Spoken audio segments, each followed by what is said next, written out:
What's going on, everyone? Welcome to Season Gaming Bitcast, episode 337. The trio is back in town this Sunday. One of our most anticipated games of the year has released, and we are here to talk about all the ridiculously good games that we seem to be getting on a weekly basis right now. So, I am your host, Ainsley Bowden, and we welcome back the lawman. He was actually out of town. People asked me if he was out for Easter, and I said, no, actually. He was out of town taking care of some lawman business down in Texas is what I heard. But, you know, we may throw him off the scent there, a little Hoeg. But welcome to have you back. Glad to see you're in one piece. I know it got a little violent last week with what you had to take care of, but everything all good? Yeah, I'm all set. I'm ready to go. Happy to be back. All I have right. a question about Texas. If, like, everything's bigger in Texas, why are their towns only big enough for two people? Or not even big enough for two people, apparently. This town, make your towns bigger. If the town is not big enough for two people, I don't know. That sounds like a San Francisco apartment. Everything is bigger in Texas, and that includes people's personal space. I see. There you go. Really a radius problem. Or maybe they've been overeating. Maybe they're like physically too big to fit in. I don't know. Seems like a real Chat problem. in, Texans. If you're in the chat, let us know. Why are your towns so small? Build them a little bigger, dude. You got the space. Oh, man. But good to have you back. I know we've got a lot of games to talk about today, which is going to be awesome. It's Expedition 33 week. I know. And you have some thoughts, so I have seen in here, which we're going to get to, of course. I do. Twitter continues to be a hell space. But yes. Yeah. Yes, it is. I went on there for about 3 minutes this week, and I was horrified. So, Mr. Tie Guy. It's actually impressive how bad it is. Hey, what's up, man? How you doing, baby girl? I'm good. We got some marathon session in this week with our good friend Rob Frawley, which we'll be able to talk about. But how you doing? I played just a little bit. I'm good, man. I am 100+ hours into Oblivion, so I'm making guides for that. Oh, you've been grinding. I've been grinding, yeah. Well, I had some extra time with the game, but yeah, I'm playing a lot of that. I'm doing guides. I'm doing the review. I'm trying to get the review done by tomorrow. I've had 2 versions of my review up, so you can actually read my review in progress now, which I updated on Friday. But I'm trying to get a scored review done by tomorrow. So, I got to finish the Shivering Isles stuff that's going on. There's a lot of stuff going on in the Cyrodiils. So, anyway, that's me, man. I've had no time to play Clair Obscur, unfortunately. So the world's just passing me by while I play a 20-year-old game. You will be useless for that conversation, and you will just have to accept everything that I say on the topic.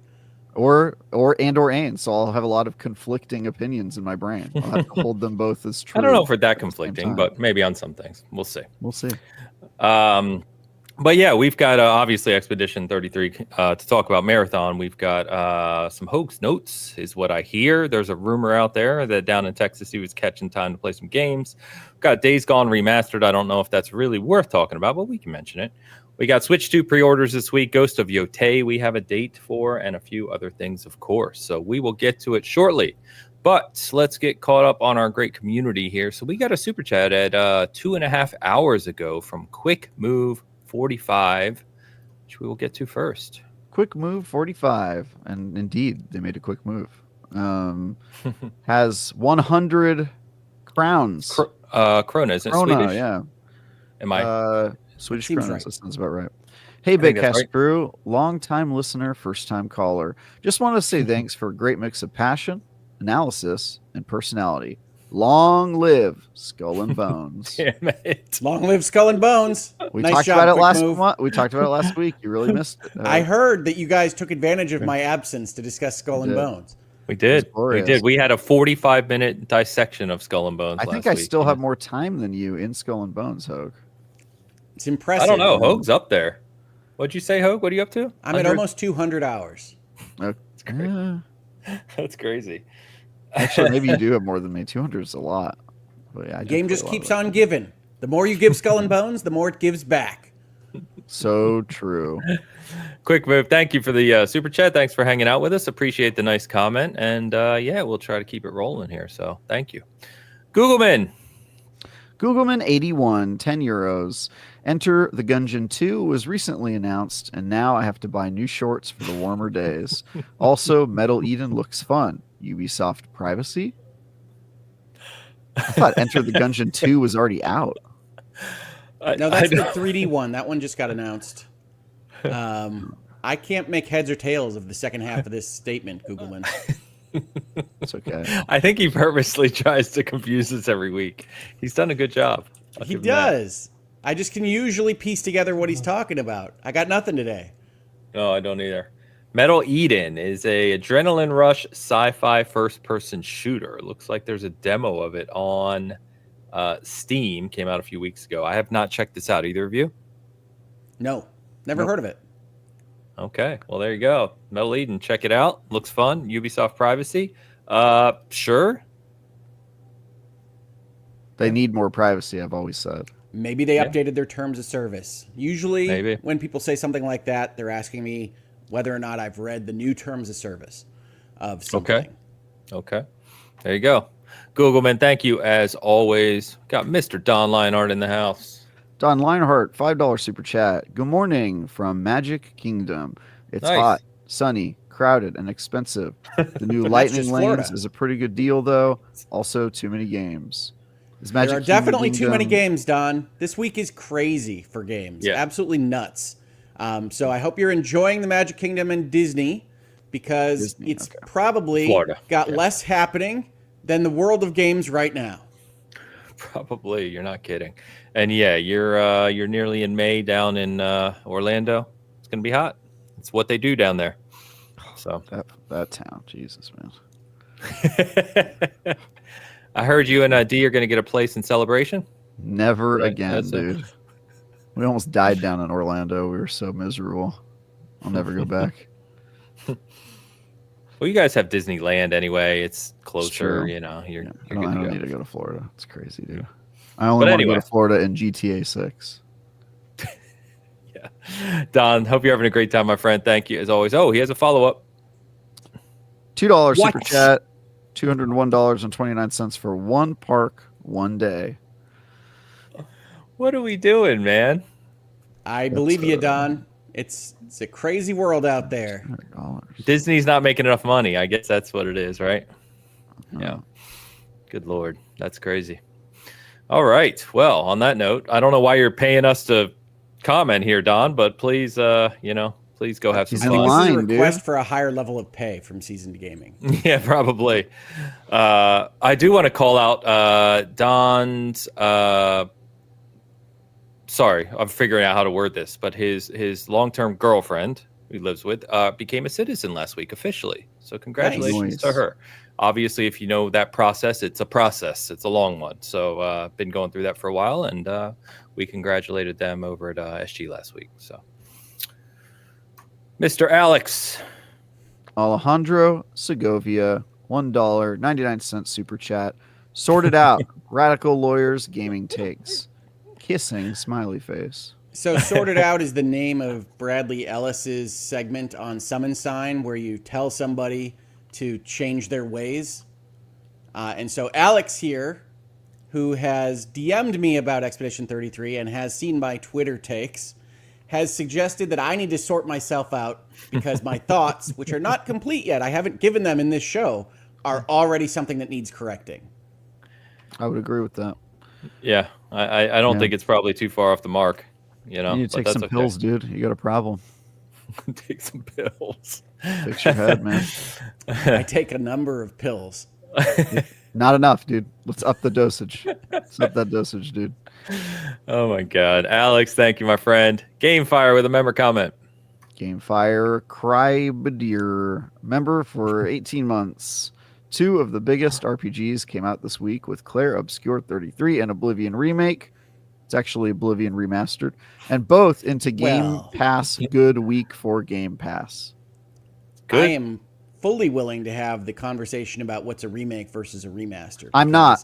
Let's move on. That are making these games are blurring the lines across all axes on these terms. I would agree. Yeah, I would agree. I turned on Oblivion, played it for a little while, and I was like, "Come on, guys, this is not an up-res. Like, there's a lot more going on here." But I mean, they did intentionally leave a lot of the game design that they would have changed if it were a remake. So but Oblivion Remastered and Days Gone Remastered came out the same week. Those are not the same projects. Those are not the same projects. No. It is a bizarrely vague term and unclear what either means, but that's pretty much everything in this industry. I mean, whether it's genres or so sort it out, industry. Let's get our terminology going. take some pills, industry. I think they've been doing that for a long time. But That's probably yes, true. good week for Game Pass. It's been Game Pass, honestly, is kind of absurd the past several weeks into next, in 2 weeks we get Doom as well. So yeah, it's been on fire for sure. Well, we have years of sitting here Can't wait to have talking and a asking for Xbox to get a better release cadence. This is crazy right now. Yeah, you they kept saying what they wanted to do, and it feels like they finally got there. Yep. Well, let's hope it's not too lumpy. Let's hope that they can keep up some kind of normal level of releases and not just dump them all in quarter 1 of some random year every 4 years. When I see some of the Xbox execs in a few weeks here in LA, I'm going to say, can you make sure it's not too dumpy or lumpy? I mean, not too lumpy. Yeah, don't be lumpy. I'll see what they say. Let's get to Tide's picks. We got some good ones today. Okay. Oh, man. Wow. They really Look made a at choice Travis on this one. looking lovingly downward at something out of frame. I'm actually looking lovingly downward at my controller I'm holding upside down. That has too many We're buttons. holding our controllers face out. Yeah, dude. We That's just want how to I show do the it. camera. Is that We not wanna show right? Yeah, well, you've got brain damage, dude. That's like, it's just the thing. Also, Hoeg, you look nothing like you. That's You how I look look, man. I don't know what you're talking about. You think you look like a completely different person? Like I'm okay with you thinking you look hunky, but this is beyond hunky. This is like just not even your face. It's just That a is different how I person's look. face. Man, that is wild. Also, I look Let's like see. a child. Full Yep, on. identical. Yeah, Identical. that's You me. you do look like a child. You look like you're 13, 14 Yeah. tops. I mean, but what about in the photo? No, so you're saying the AI did a great job, really? Yeah, they crushed it. I look the same as always. They got my There's hair nothing right. unique. Yeah. Yeah. Well, no, it's not I red don't know. enough. You look kinder in this photo. Are you saying I'm not kind? You don't look kind. Well, he You looks look- like he's you look presenting the angry. controller to like a loved Doesn't one or Ains look family angry? member. You ever see him? You look at him, you're just like, God, he's just mad. What are you mad about, dude? Mad at the world, my friend. Sort through your issues, dude. You Sort do it out. both look Sort it saintly out. or otherwise calm. Yeah. I am smirking in arrogance as I usually Oh, do. yeah, yeah. I mean, they nailed that. This is kind of funny timing. Tide, I wonder. Hoeg suggested stained glass. Okay, thank you, Hoeg. I was just I going to ask. did. I was on Twitter, and Ian Runkle had a show where Tide decided to make him and his guest into stained glass images. And I said, can I ask for a stained glass seasoned gaming photo? So here we are. It's funny timing because no joke at all. Tuesday, we're celebrating my daughter's birthday this afternoon, but Tuesday we are doing a class together on making stained glass. No joke. So I don't know how that's going to go. We shall see, but good timing. Let's see. We got a super we got one just now from Debbie Dubs. Debbie Dubs, $10 super chat. From what I understand, a remaster is Mass Effect Legendary Edition, upgraded graphics and such. A remake would be if BioWare had implemented the romances they removed in production as well. I generally agree with like significant changes to game design as being like the differentiator, which I would say Oblivion doesn't qualify as. They intentionally keep like the old game design to make it feel like you remember it. But it also is tough, right? Because like if you look at Final Fantasy VII remake and that trilogy of games, that one ruins the curve. Like that one those are is- not remakes at all. completely different. Well, I'd say they are remakes because they're Which one? taking- Which one? Sorry. Final Fantasy VII. Final Fantasy VII. I think those are remakes because they're basically saying like, hey, let's take it's like when they remake a movie, like it's different actors, it's a different script, it's just It's a different completely plot. thing. See, that's when it Different stops plot. being a remake. Different. I don't know. I mean, in movies, you would describe it two movies that have the same name but different plots as a remake because they're just remaking the same like general idea, right? But yeah, I tend to be on the team that like Final Fantasy VII is more of a sequel, so it is a tough one. But you can look at like proper remakes where they just like have the same name, but it is a completely different game, oftentimes a completely different team. And Oblivion is not that. Like they kept stuff that they know is out of date, or even the bugs, like the bug where that lady retakes her voice line that was in Oblivion. It's still in this one. You guys remember that? I saw it on Twitter. I've seen the clips. I didn't remember it. I mean, I don't remember much of that game. The only objection I have to this framework, Travis, is that they did rework the entire skill progression level up system. So they did. That is probably the thing that like they would have had to change to make it feel, because that's like the big problem with Oblivion, right? Is that its leveling system is like absolutely borked and like just done so badly. So I think they changed the stuff that they had to change to make it like at all palatable in 2025, but they kept everything else they possibly could have. They couldn't have kept the leveling system. I think it would have tanked the game. I can't tell you you're wrong. I'm just saying had to is a little bit strong for any of these changes. You could argue they had to fix things like the audio bug that you just talked about with the double take, and they decided not to keep the flavor of the older one. So because that's not going to turn everybody off from playing the game. Like Oblivion's leveling system is like legendarily a bad system. So I don't know. It ultimately all these terms are meaningless, right? There's like, a lot of gray lines. The purest remakes to me right now are the Resident Evils. Those are remakes. Those are different. I would agree. They're different design, but largely the same game. Those are the purest remakes. Remasters to me really are what Sony sells. Those are the Days Gones. Those are the for Nintendo, the Zelda Switch 2 edition. Nicer, higher frames, better graphics, same game. So I will change. I will give you my sell, which is Resident Evils are remakes. Stuff like Oblivion is a remaster, and the stuff that Sony does are just shameless money grabs that are not remasters. So I'm going to add a third category and just say that I think it's the calling the re-releases remasters is really the problem with this formula here, because they're not really remasters. Days Gone does look better with the new lighting. I will say that. But is that a remaster, or is that just better graphics? They literally call it Days Gone Remastered. Yeah, I know. I'm just saying, is it? They could call it whatever they want. Because like if you think of like not to get us too off track here, but like if you play Red Dead 1 on the Series X, right? It updates a lot of things and looks way better than when it did on the 360. It does that completely for free, just in software, right? Yeah, that's like a port to a nicer PC. Yeah, exactly. So that is equivalent, like, you know, you're getting that for free, whereas to Hoeg's point, you're paying $60, $70 for these others. I know some of them have Sony gives me them for $10 because I already own them. Upgrade. Yes. I think if all you change is the graphics and the performance of the game, I think it's just a re-release. That's my actual opinion. And I think a remaster is stuff like Demon's Souls, where like the game is older and they want to make it feel like it felt and not change it a ton, but they now, want wait a minute. to change Demon's Souls is a pure remake.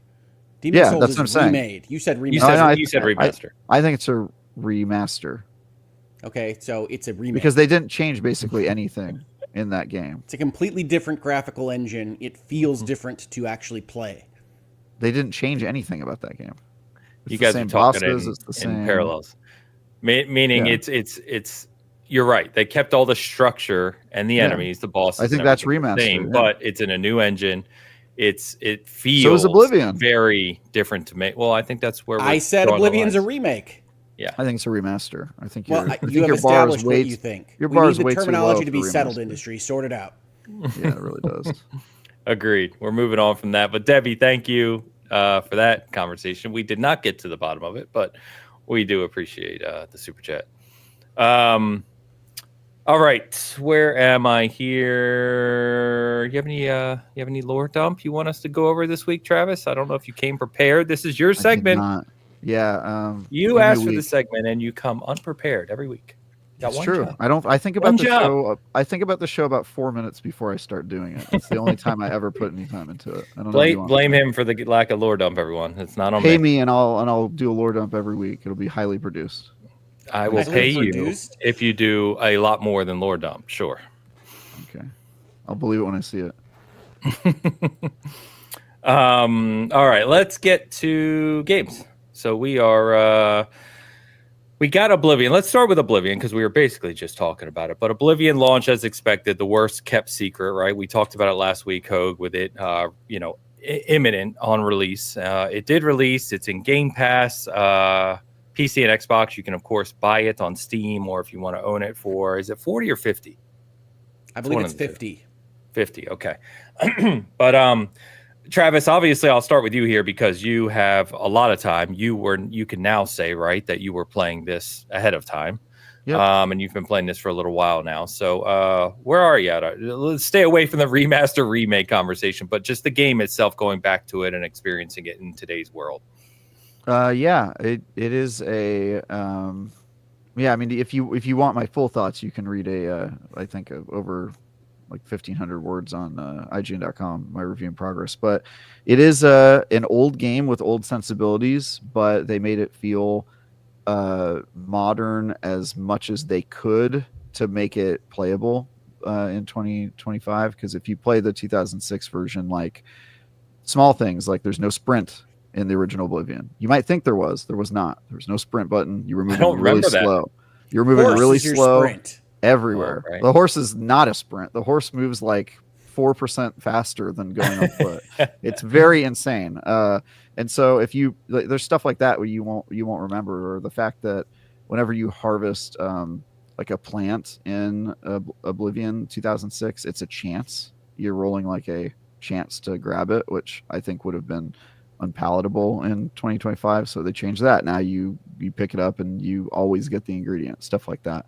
So there are changes to Oblivion, but it is largely the same game. I mean, right down to the stuff that they probably would have changed given other creative agency, like the fact that all the Oblivion gates are procedurally generated, and that's like code for really bad, like they're just badly laid out, not good levels, and stuff like that. But it is I love Oblivion. At the time it came out, it was one of my favorite games ever, and so playing it again is surreal, and the fact that it feels like I remember it playing, even though it like plays different. The other thing I should mention is that I spent like 30 hours in Oblivion 2006 because I knew I was going to be reviewing the remastered version. And so it's very fresh in my mind what they changed, right? Like I have a very keen understanding. I also have every achievement in the original Oblivion. So just starting from a baseline, like I played thousands of hours of the original version of the game. Yeah, that's a lot of hours. Yeah, I played a lot of time. But yeah, I'm basically done. I completed the main story. I'm going through the Shivering Isles. Got to do the 9 Divines quest, which is only a couple hours long, but I've kind of seen everything I need to see. It's also helpful because it is the same game. I will say one thing that has really shocked me about this game is how badly it performs technically. And it gets worse the longer you play the game. Just like... What are you playing on? Series X. I'm also on Series X. Yeah, I haven't had any issues so far. Yeah, I mean, you're probably pretty early. As you know, Bethesda games play worse and worse the longer you play them. Their performance just gets really bad as it has to remember where you put each random sweet roll in the world. But yeah, it starts to get hard crashes like every couple hours. It's just got really bad technical performance in terms of like frame hitching and textures loading in way too late after you have already kind of turned the corner or whatever. And so... yeah, there's that element to it. I would say it performs significantly worse than the 2006 Oblivion, especially if you're playing the 2006 version on modern consoles, where like it has the benefit of newer hardware with crappier textures and all that. So, yeah, it is a good game. It is a very good remaster. But yeah, it's going to turn off some people who have no tolerance for old school game design. But I still think it's worth playing. Like Dark Brotherhood questline, Thieves Guild questline. Honestly, even the main quest is better in Oblivion than I remembered it being. Which I is think rare all of for the Bethesda quests, games. all of the writing, all of the storytelling is stronger than Skyrim, which is not what I remembered. Yeah. I just didn't have a memory of Oblivion over Skyrim since we've been playing Skyrim for a decade. Yeah, I think this game is great. I would agree with that. Like I'm very impressed by how good this game was for the time it came out. The stories are really good. All the Daedric quests are surprisingly interesting and cool. And once you get to Shivering Isles, I would say that's probably one of the strongest stories in Elder Scrolls. Like that story is just so dang cool. So yeah, it's a very good game. My if I had to score it now is an 8. It's very hard for a 9 or a 10 to be justified by a 20-year-old game that has like very old school design sensibilities and all the same problems and issues that the 2006 game had, like the Oblivion gates being a complete pain in the ass to do, that sort of stuff. But an 8 is damn good. This is a damn good game. I've had a lot of fun playing it, and I'm probably going to put like another 10 hours into the game today. So. Yeah, and I would probably go a touch higher from my experience, just because I would compare it to what's out there right now. And I think Oblivion is a standout RPG right now in 2025. I wasn't expecting to say that. Honestly, the Elder Scrolls never really connected with me so much. I enjoy Skyrim as much as the next guy, but I've never really loved them like I see online. And I actually think that this is a kind of reverse synergy effect from corporate. I have grown to love the areas of the Elder Scrolls of Tamriel more from Elder Scrolls Online, and it's now reflecting back on the earlier Elder Scrolls games. So I really enjoyed this game. I was surprised at how much I enjoyed it. The new graphics engine, provided it doesn't break down on you, which it hasn't for me, is fantastic. I love how it looks. I love how the monsters look in this particular engine, and I couldn't recommend it more.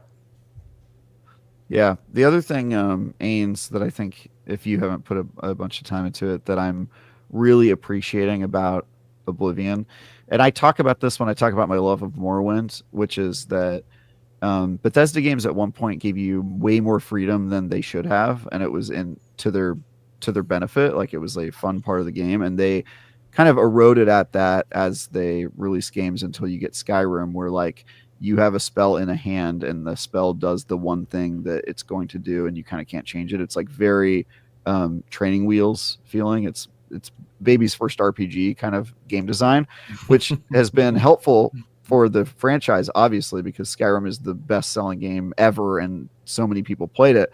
But for people like me who first experienced the alternative, which is like having way more freedom than they should have given you, seeing that get eroded over time is a bit of a bummer. And Oblivion, I remember feeling about Oblivion the same way that I felt about Skyrim, which was that it was simplified. Going into Oblivion now with fresh eyes, I don't think it's that simplified. I actually think it's right in the middle of like so much freedom that you can break the game, which you definitely can in Morrowind. You can't really do it in Oblivion, but you can do stuff that is like cool. I'll give you an example. In Skyrim, you might have a spell called like Fear, right? Where you cast fear on somebody and they run away. And you might have another spell where like you can increase your speed by 800% and you can run really fast. Those are really cool on their own. Oblivion lets you make like custom cocktails, so you could combine both of those spells. So you have fear and 8 times speed. So you can cast a fear spell on an enemy, they get scared and run away, and they do so at 8 times speed. So they run away like and just like fly across the map. Stuff like that is just like really funny that you could just like make on your own and just go ham with it. That is in Oblivion, and it makes the game feel really goofy and experimental and fun. And it reminds me of an era of games that were just like outrageous and wild and gave you way more freedom. And I think there's a lot more of that in Oblivion than I remember there being. And it's been really cool to see that. It feels, to that point, it feels like it's the, as we look back on it now, right? I remember playing that game in 2006, and we've talked about this, but like being blown away by the environments, obviously the graphics and everything else, right? In a new game in 2006. Which is so funny to hear looking at those graphics. I know. Like, I know. It was the truth. I remember being like, I cannot believe this game looks so good. On the drop video where they were showing, the differences between 2006 and the remaster, it was so surprising because in my head, Oblivion is this double page layout game in all the magazines of how amazing this looks, and opening up that first area is absolutely crazy. And then you see the comparisons in 2006, to be frank, doesn't look great. It's a blurry game. It is a blurry game. The whole game. Well, I mean, people forget our TVs that were low res. Yeah. People forget that the Xbox 360, right? It had 512 megabytes of RAM, right? And that was considered a lot for a console. They were going to go with 256, but that's ancient history now. But regardless, my point was that Morrowind was the game we talk about loving because of how just crazy and open it was, right? But it was so open and so crazy, it didn't really have much structure at all. And I think, therefore, it didn't really get that wider audience of people being able to enjoy it because it was really much more of a hardcore layer. And obviously, when you're trying to grow the franchise, Oblivion took that put some framework around it. Obviously, like the leveling system we talked about not being great at the time, but they put some framework around it and grounded it a little bit. And I think at the time that felt a little restrictive, right? When it first released, maybe if you were used to Morrowind and some of those early Western RPGs. But looking back now, 20 years later, as you see where Skyrim has gone and other RPGs in that vein, it feels like Oblivion kind of walks that inner line of like having some of the crazy freedom and chaos of the early Western RPGs before they really knew what they were doing design-wise, in between like Skyrim or modern ones where they're much more restrictive and every single thing has guardrails. So it's kind of an interesting thing to reflect on, I think. Yeah. No, it feels much more creatively open. And I remember in my head, Oblivion looks great. Like I said, that got changed. I also remember in my head, Oblivion's design is a little bit more boring. And I don't know if I thought streamlined, but I did remember thinking that it was a little bit chill, a little bit more boring. And that did not survive the 20-year gap. So I really enjoyed this one. I wasn't expecting to. I downloaded it because I have Game Pass. And then I was really taken with it in the couple of days that it had alone before Expedition 33 launched. That's where I was. I was playing it on PC. To your point, Travis, I'm still very early, so it was running beautifully. It's surprisingly gorgeous. Yeah. Like it's really beautiful. And I played a couple hours and I was enjoying it. And then, work and then Expedition launched. And we'll get to that. We will get to that. Promises, promises. While we touch real quick, Travis, on Marathon. Sure. So we talked about this a couple weeks ago. You gave us all the rundown from Bungie, but we ran a couple sessions this week, or we ran a session with a few matches this week with Rob. Shout out to our good friend Rob Frawley. And we had some laughs, we had some good times, and a couple things became apparent to me that I'll kind of pose to you.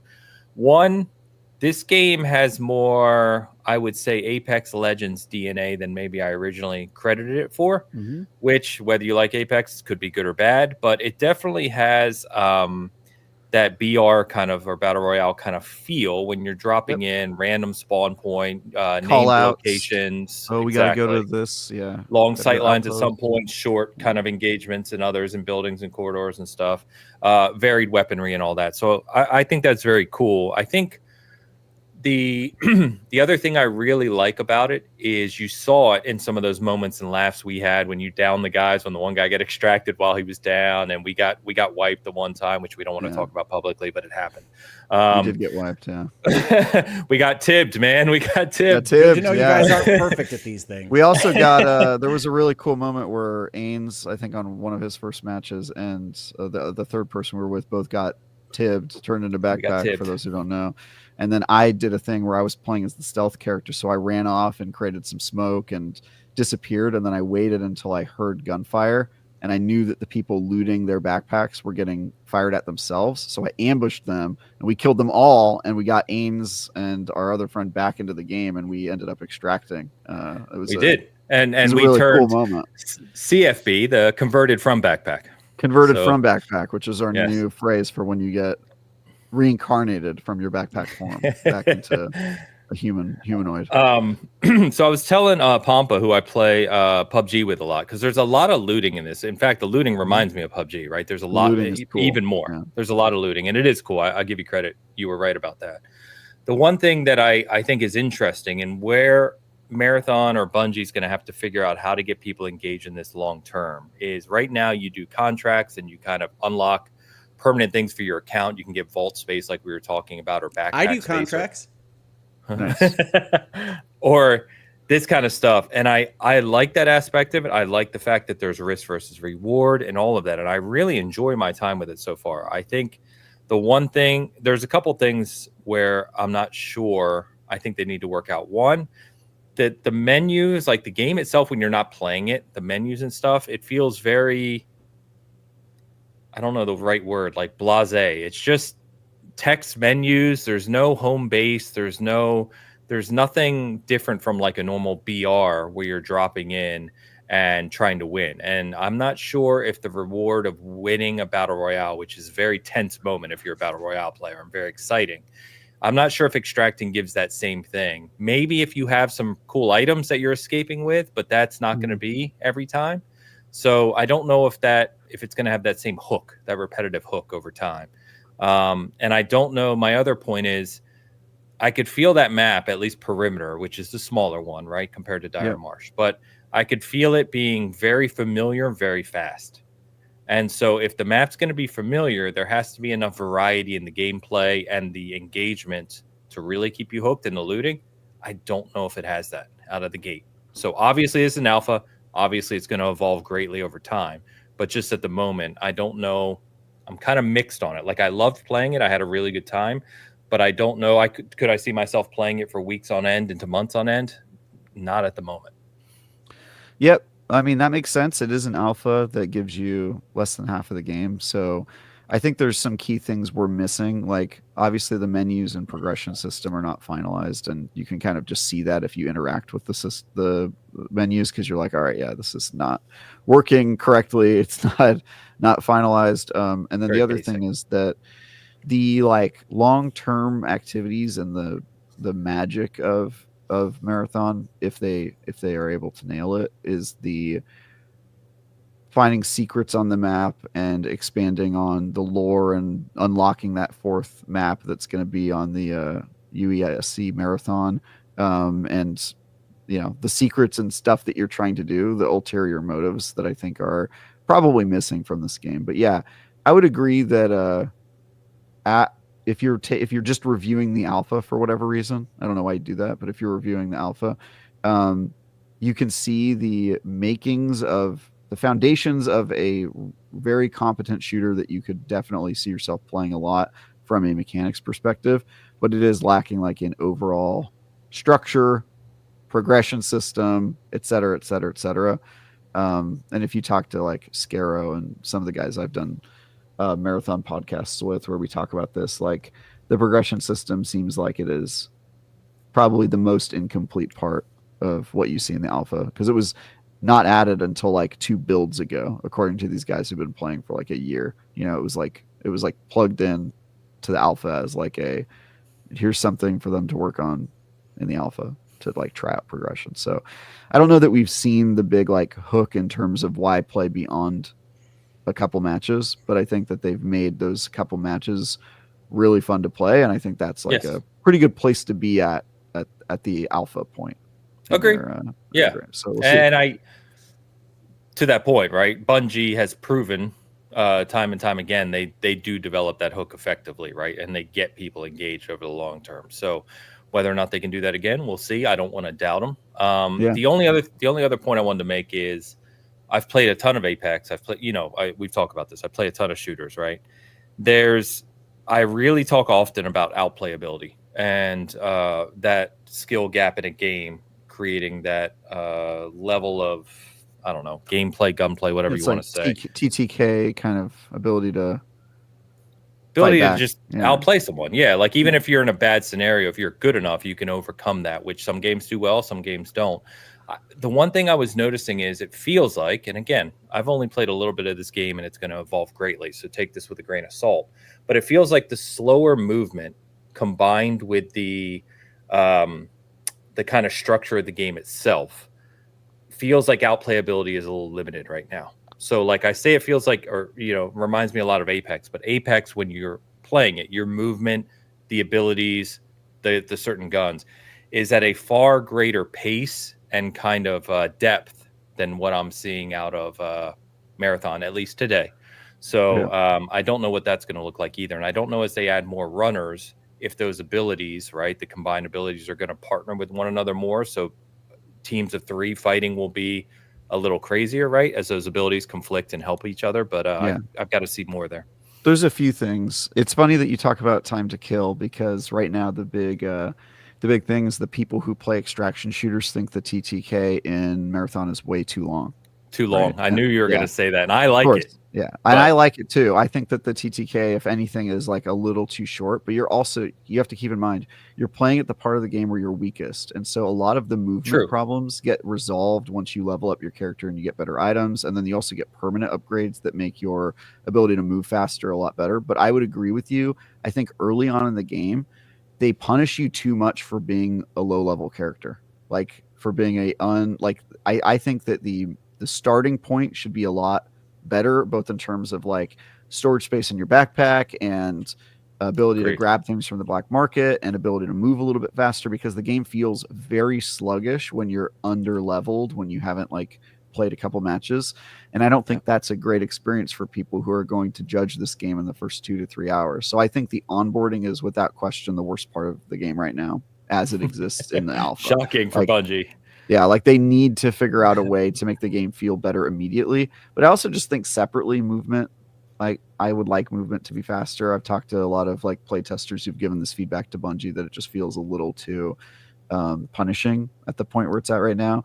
But yeah, like if you kept playing the alpha Ains, like if you played like 10 times more than you did, you'd start to see that the movement starts to resolve itself. A lot of the problems with like backpack space and like annoyances start to resolve itself. And so I can see a better game over the hill, but I feel like they need to bring it closer to the starting point for the player, because the game does not feel fantastic right at the outset.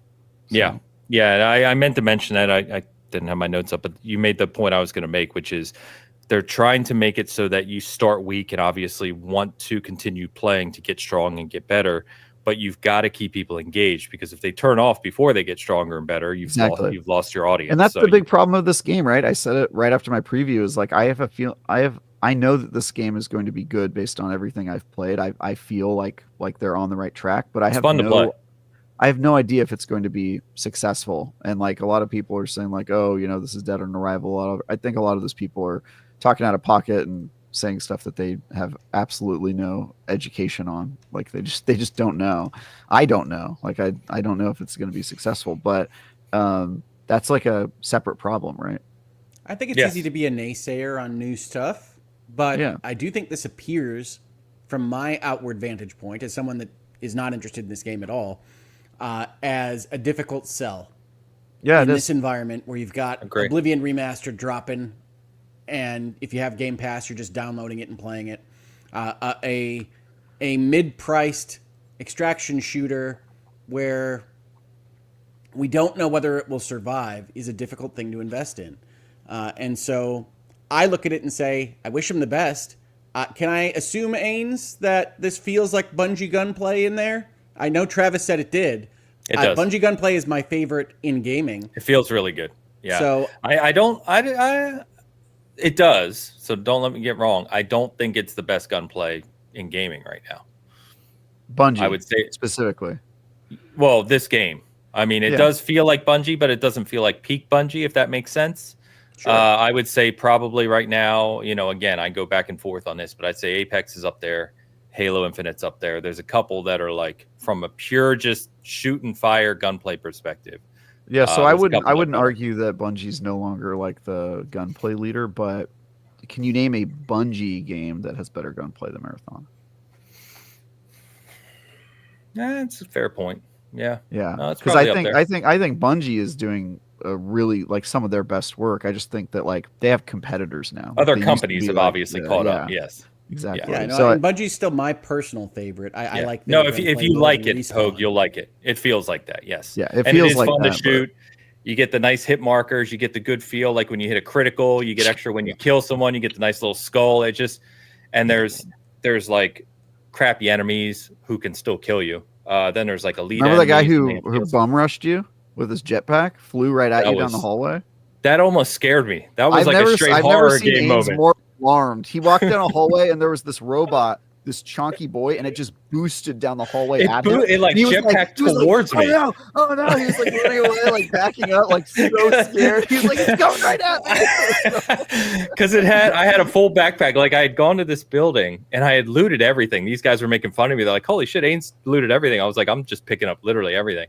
And I come through this doorway, and out of nowhere, there's an elite bot, and he boosts, which I didn't even know they could do, through the doorway and just charged me because they'll melee you too. And I I was fumbling with the controls. I threw a grenade at a wall and blew myself up. Like I kept fumbling with the controls, and I just like sheer panicked. It was quite funny. It was very funny. And I was on the other end of the hallway, so I saw this robot just going flying at Ains, and I was like, I better run over there and help him. That's not looking good. I got wrecked. It was fun. Yeah. It's crazy anyway. how the bots are surprisingly strong in that game. It really and surprises me every time. Bungie's always been good, right? It's what they got a lot of praise with Halo CE going back 25 years of like AI for their AI. Some If of you the best make AI. sense. Yeah. Yeah, like they'll hide and they'll cover and they'll team shoot. If they get hurt, they move away. Another one comes in. Like it's pretty good. Yeah. So It's funny they made them look like uninteresting robots, but they do not fight like that. They fight very aggressively and efficiently, and it's I don't know. You get surrounded so fast. You like see one guy and you'll just be kind of walking out, not thinking about it, and then all of a sudden you see like 3 other guys like closing in on you with their jet. They're like boosting clever around you, robots. and you're just like, oh, dude, these guys are. I better get the hell out of here. So that's why I Yeah. like playing as Void, man. You can just get out of bad because I tend to be the guy who's like a little too far ahead of the other players, and so I like to be able to invis, get out of there if I'm scouting ahead and run back. I'm glad it sounds like you guys had fun. Yeah, we did. We had some like good memories where it was like, oh, dude, I can't. The thing Ames was talking about at the beginning, because I do want to talk about the story. We saw somebody exfiltrating, and we ran over there to like kill them. We were like, let's kill them before they get out. And I killed 2 of them, turned them into backpacks. They were in the circle where you get exfilled, but if you're fully dead, you don't get exfilled even if you're in that extraction circle. The 3rd guy, we downed him, and he was crawling, trying to not die before the exfiltration went off. Exfiltration went off while he was downed, and he flew out, and his 2 friends stayed there and got there. But it was a very funny moment because I was like, we just created an awesome memory for that guy. Like he got away, but he was like downed, and neither of his friends made it. And then we got 2 loot backpacks, which was nice, and we also got out on that. So it was just there were these cool like little memories. And then also, I had learned from the preview event that if you see a team exfiltrating and you go in to engage them, do not go in the circle because you'll get yanked out of their exfiltration and you'll leave like your friends behind. And I almost did it, and I stopped myself because of that learned trauma where I was like, no, don't do this again. Because you see a guy downed and you're like, oh, I'll just run up to him and execute him. That will get you pulled out of the match, and then you have to explain to your friends why you can't help them finish the level. So it was cool. We had some cool memories, but it has not felt Hill Battle for sure. Hoeg, you're 100% right there. It's a $40 game. Like Ain said, it feels like Apex. Apex is free. It's on a platform that has not been Sony has not been the greatest with like accessibility of their games. They don't have a Game Pass answer right now that I'm Game satisfied catalog with. is an answer, but it's not as well known. Yeah, but it's not one that I think I'm satisfied with. It feels like they put games there after they're already successful, right? They're not putting like their new stuff there. They put some new stuff there, but Do not. Well, not their Yeah, first they do. party. Yeah. Well, it's a great call out. It'd be interesting to see if they do that with Marathon to try and get people into extra and premium. No, I think they're going to try to squeeze those $40 buys out of it, and then they'll do it like maybe a month later at the earliest. But by then, I think the fate of Marathon might already be decided. We'll see, man. Yeah, the problem with that, of course, is that it's a known potential strategy, and if you know it, then you wait it out. There was a lot of commentary when Concord came out last fall of people saying, I'm just going to wait for it to hit PlayStation Plus, which of course it never did because it died. But part of the reason it died is because there were voices saying, I'll just wait for it. Yeah. So I do think it has a huge uphill battle. It's also competing in a really crowded space where people have really strong opinions about like Escape from Tarkov and what's that other soldier one? Delta Force, that one? No, Delta Force is more like Battlefield. You're thinking of Gray Zone Warfare, I think. No, I'm thinking the one that Destin Gary got really into. The Hunt is a good. The Hunt is another one. Delta Force I talked about a few weeks ago. It's more like Battlefield, dude. It's not an extraction shooter. Let me see. It's the one that Destin got really into.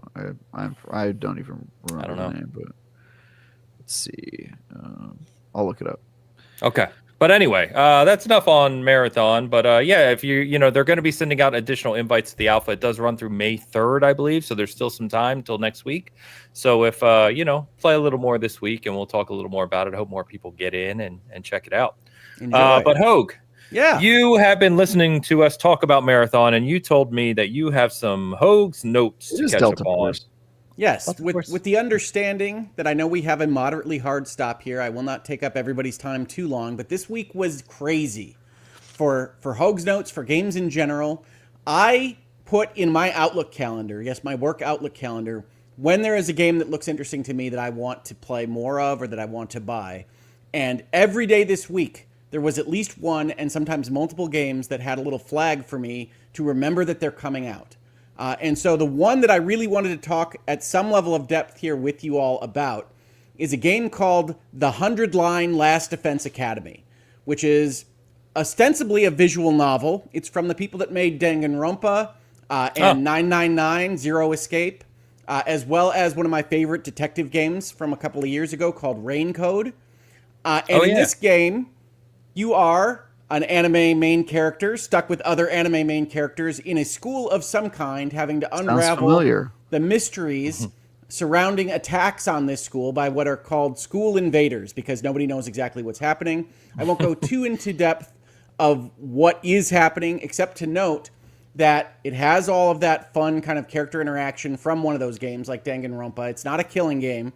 It is instead a strategy game like a Fire Emblem. So it has a Fire Emblem Three Houses kind of feel to it as you talk to people and figure out what they're about and figure out what they can do for you on the battlefield. But it's a really well-done strategy game, which is not what I was expecting. Usually when you have one of these games that tries to do something else, it's kind of a little bit, well, to be frank, dumpy. And in this case, it's very quick. It's actually a little bit flashy. And it's all kind of geometric puzzle solving because you're primarily fighting to defend your school. So it's a kind of tower defense thing. And everybody can attack more than just the one square in front of them. So you're kind of figuring out what they can do. It's got a bunch of other mechanics that I don't want to go too far into. But it's got all of that conflict, all of that social link system, and then it's got decision trees that you're doing throughout the game. So it supposedly has like 100 endings, and each ending is not just, oh, I got with this girl or I did this thing. It's a different story completely. And it's been one of the best visual novels that I've played in some time. And I don't know that it's gotten enough credit because it released this week of all weeks. And so if that at all sounds interesting to you, I want to recommend this full-throatedly. Really, really enjoyed it. Played it for a number of hours already, even during Expedition 33 week. And it's really, really well done. I also want to say that part of what's been their marketing and their interviews as part of this release is that the people that made this basically bet their houses on this one.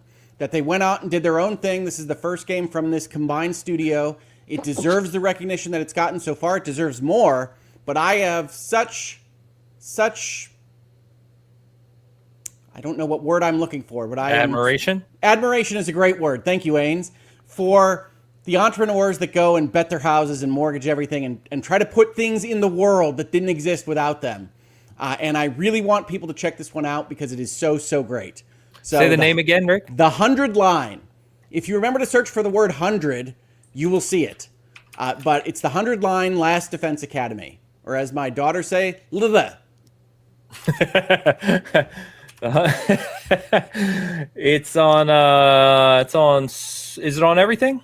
I don't know. We're playing it on our Switch. And Switch it's a visual and novel, PC. so it works great. Switch and PC. Switch and PC, which is the, I believe, the official policy of all visual novels to only be on those two platforms. Yes. It is 94% positive or very positive on Steam. It is just checking here if there's any demos. There is a demo on Steam. So there's a demo on Switch, too. That's actually one of the reasons that I got excited about this one. So you can play the demo. Honestly, I played it a ton, never got to the end. So if you're at all thinking about this and you don't want to spend the money yet, play that demo. It's really long. Okay, cool. I have no idea where the demo ends because I could not get to it. And just a note, the title is the 100-Line dash Last Defense Academy, 100 being spelled out, the word, not 100. So. Yes, sorry. No, I'm just making sure people can find it. That's all. Yeah. So, cool. Please do check it out. Support crazy games like this. It is insane, and I want to see more of it. So that's the one I really wanted to call out. Cool. On the same day or the day before, another game that I have mentioned here in this space also came out, which is the new Yotei adventure game featuring time travel called Old Skies. If you're not familiar with Yotei, they made the Blackwell games. They also made Unavowed, some of the best adventure games in modern times.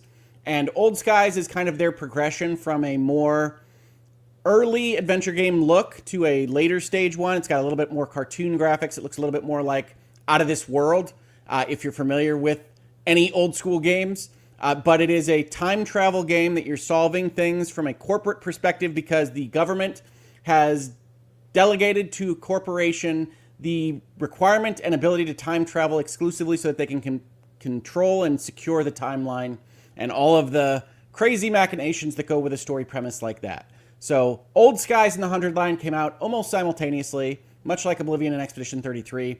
But as for Hoeg's Notes, it's a big freaking week. Both games seem like gems. Haven't gotten to the end of either, but I highly recommend both.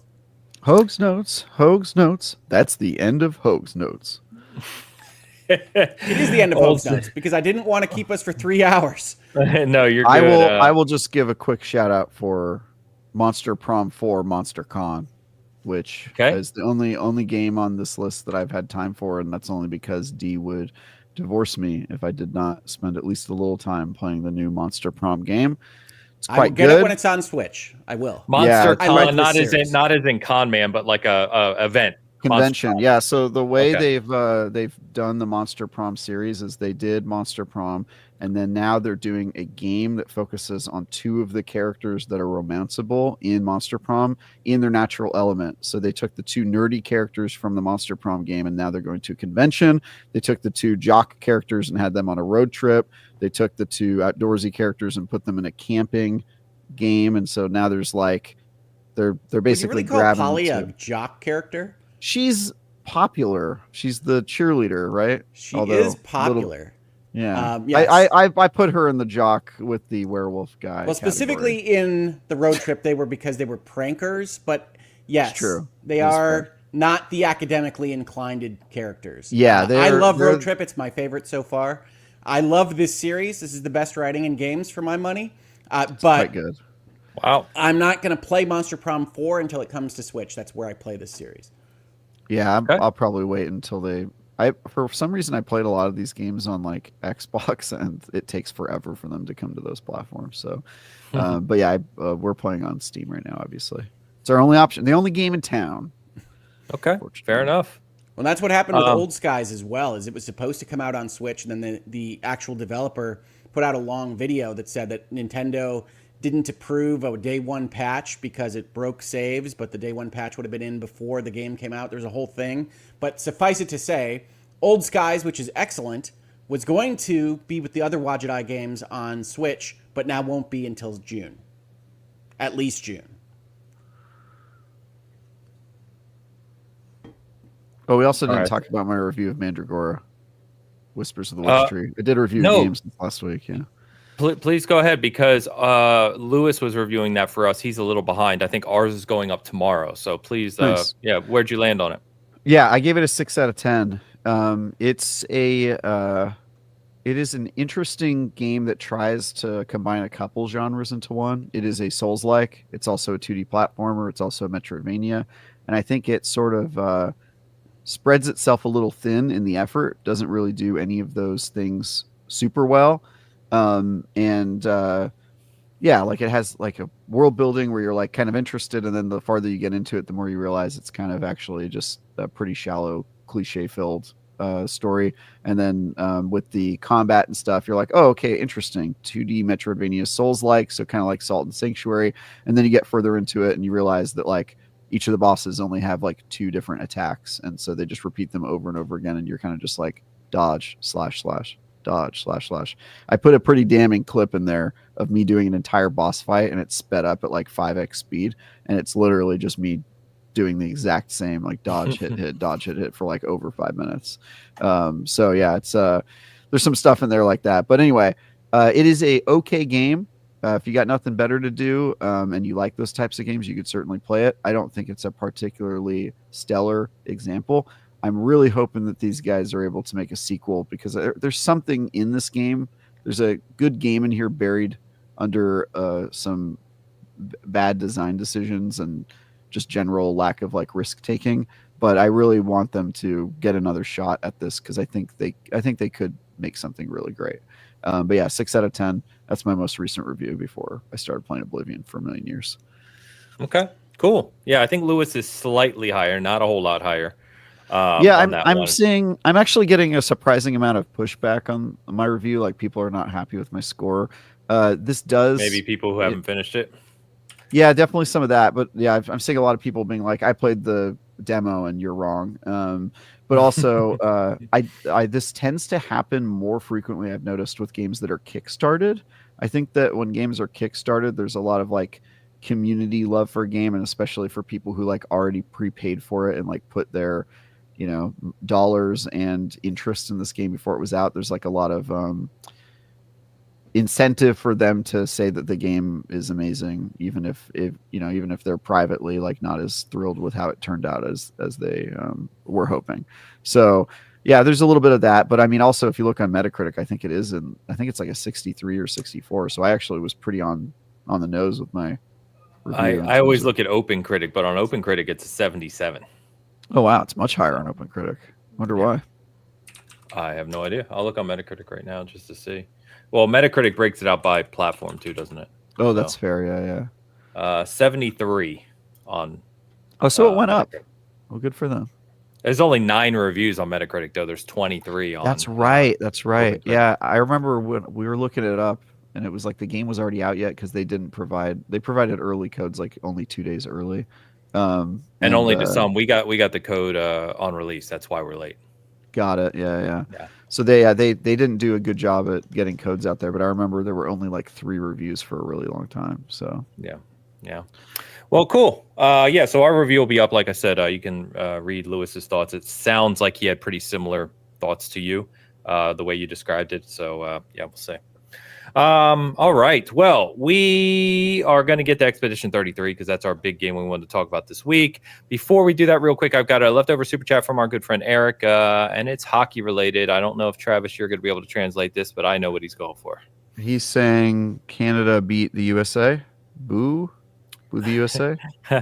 No, well, not really. It's that the Canadians, the Montreal team, are actually playing the Washington Capitals, so it's almost like Canada-US, but it just happens to be those 2 teams. So he's saying, scoring goals for the Canadians and boo the. That's why the eagle is there, because it's the Capitals. It's part of their logo. You can be like the Red Wings and just choose to not go to the playoffs every year. Yeah, the Kings looking good. Tonight's a big game, so we'll see. I know nothing about hockey. My Red Wings used to be good at hockey. It's been a while. Red Wings were a freaking dynasty for a while. They were ridiculous. So yeah, they had their time. Real quick, San Jose Sharks. I don't know. That's Sharks are the worst team in the entire NHL. Nice, very cool. Yeah, they're very good at being bad.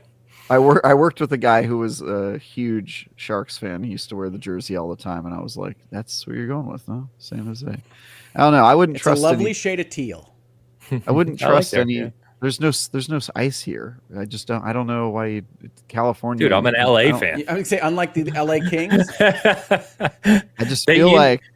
You know what's crazy? Sorry, Travis, to interrupt, but what's crazy is they do like a thing for kids and get kids playing in California and everything. They have literal outdoor ice rinks they set up in LA to play hockey, and I'm like, how are you keeping that cold? Like, yeah, good for them. I played it on the only hockey I ever played was on rollerblades in the street, and if you went down, you got a face full of gravel. That was we were animals back then, weren't we? I do want to say to Rick Davis here, who says that the 08 finals between Detroit and Pittsburgh almost killed him, that I was at the 09 finals when Pittsburgh took the Stanley Cup back. Nice. At Game 7, and the Pittsburgh fans were absolutely delightful, even with the high rivalry and the stakes in that game.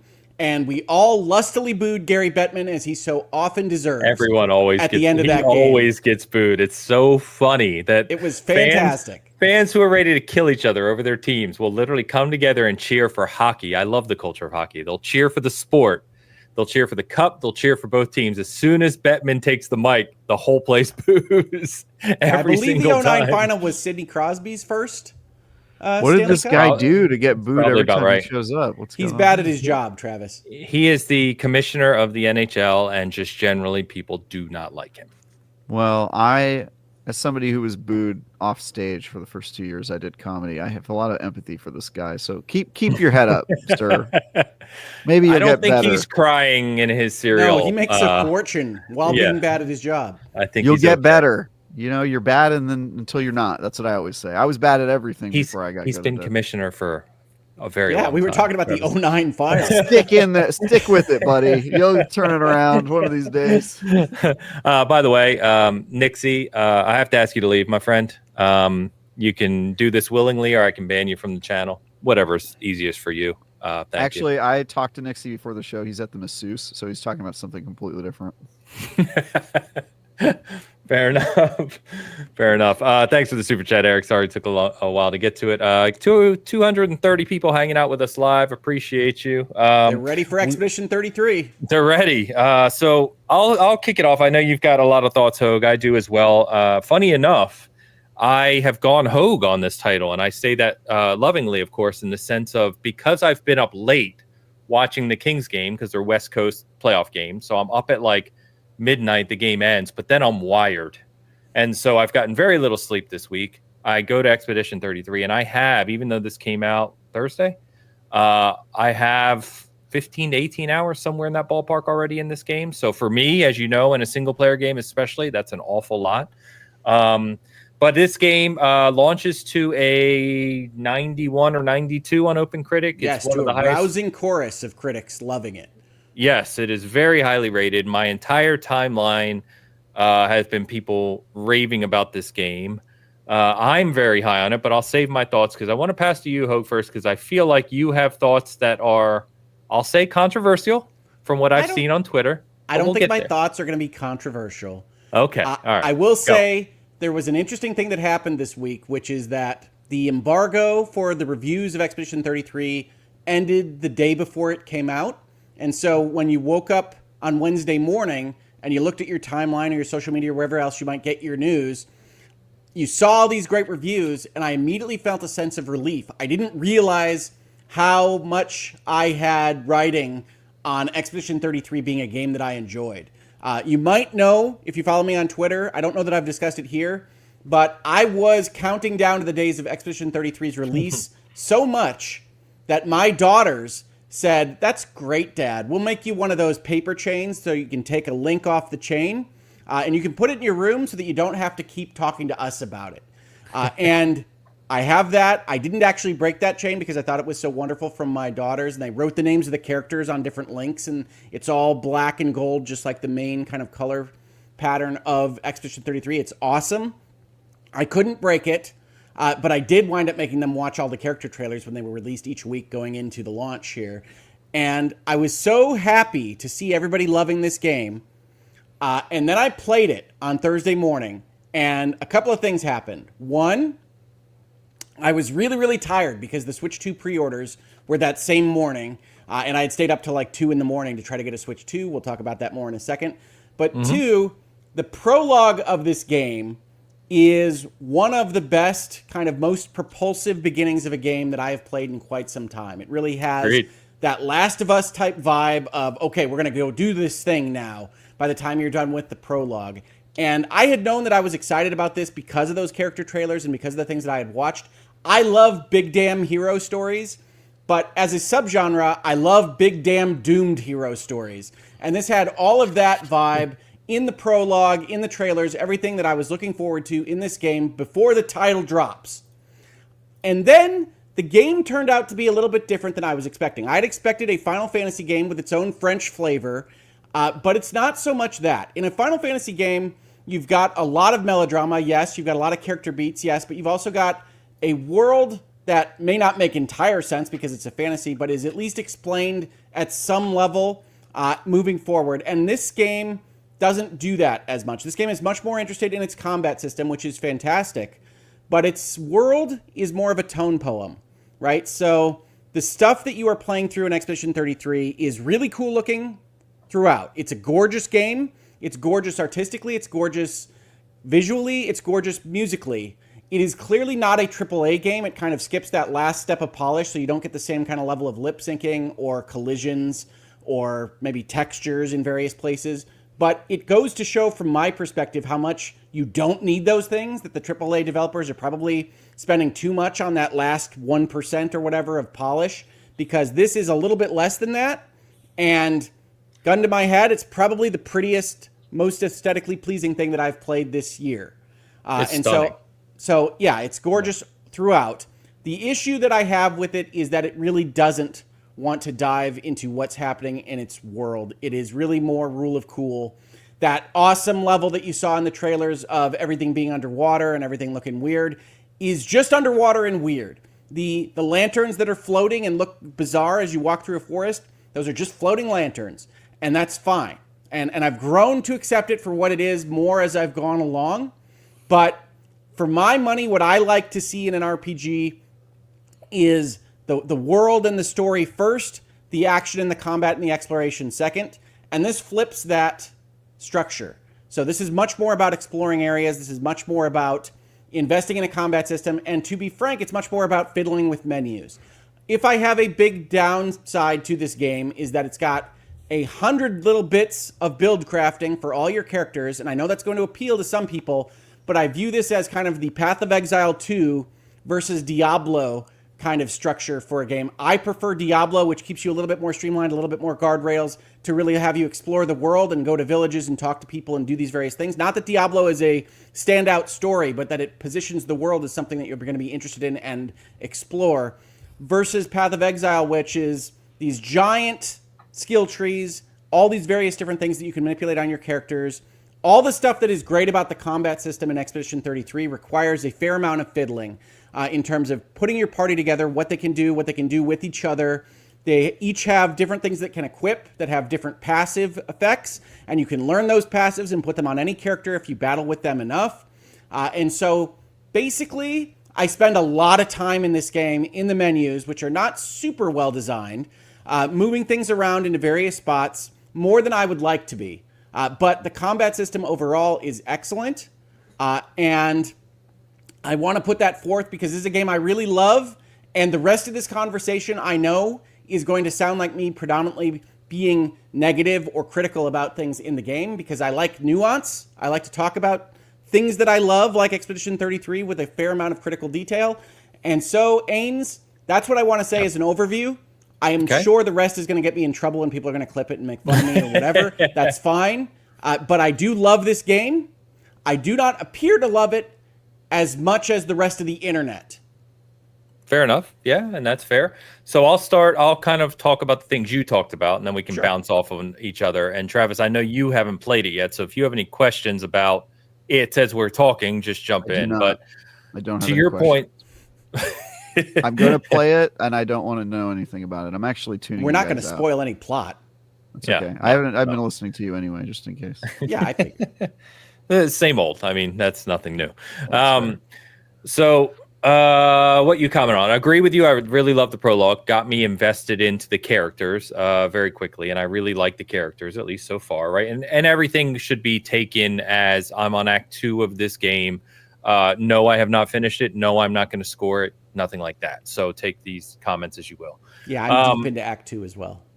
Okay, so agree with you on the combat. I really love the combat system, and the main reason I was trying to think of like why I really like it, and it's not I like turn-based games. Like I'm one of those who does like turn-based games, like the Like a Dragons, right? We talked about.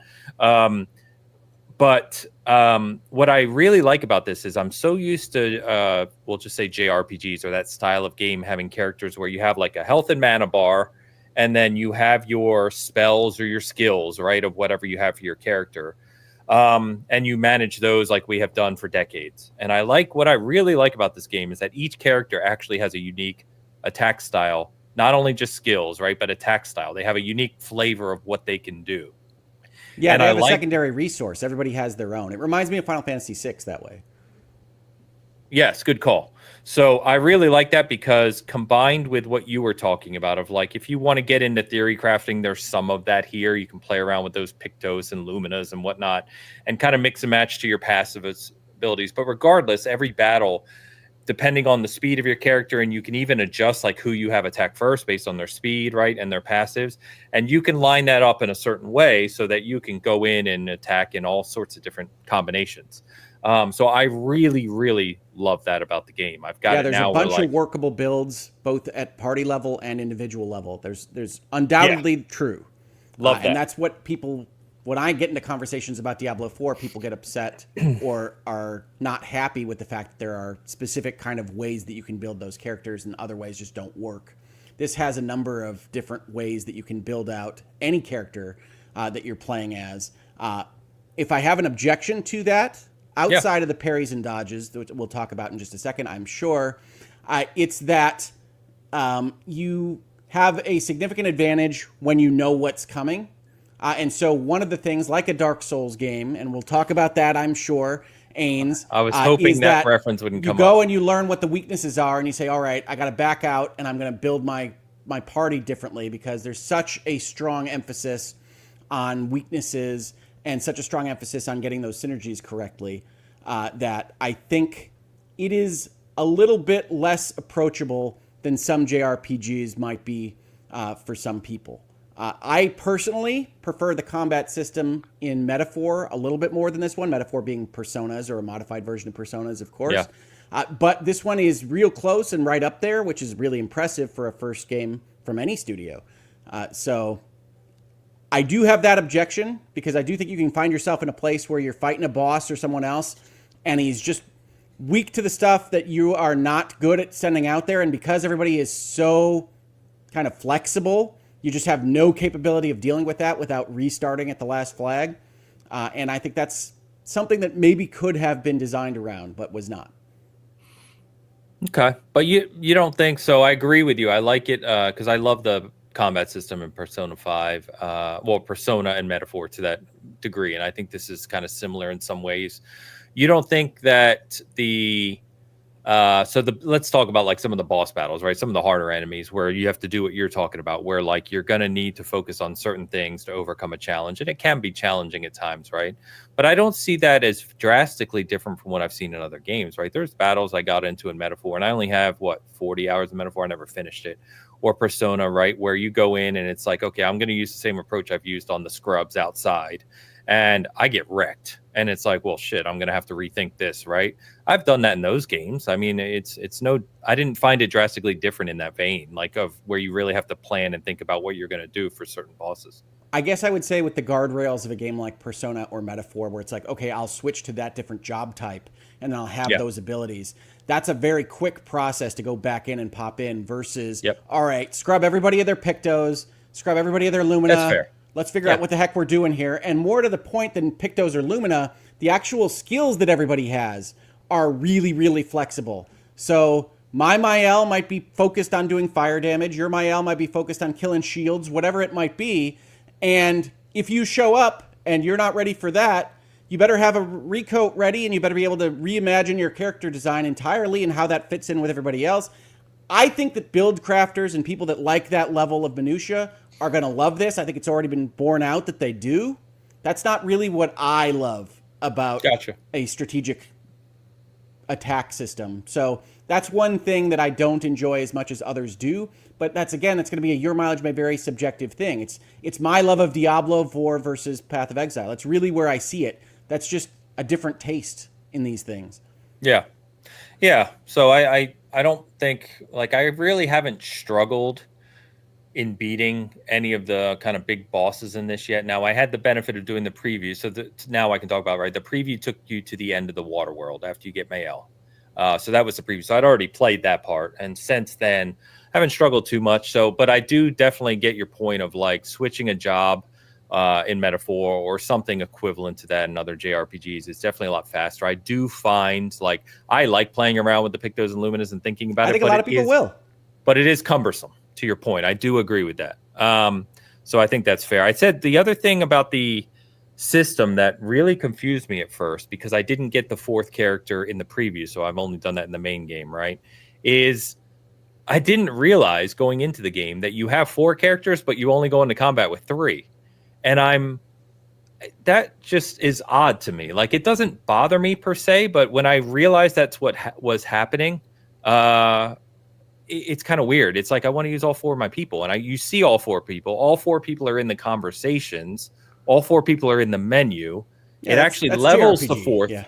Yeah. And I'm just like, that annoys me a little bit. I wish I could just have all 4 people in the combat. It is interesting. They're slow leveling your bench players. Yes. And they don't tell you that. Like, no. You just show up with more attribute points at some point. But speaking of things that you min-max and otherwise deal with, this doesn't feel like a game that needs that kind of attribute points going up. I got to allocate these points to these various fields. And yet it has that to provide a little bit more flexibility for what your characters can do. You can really screw that up as well.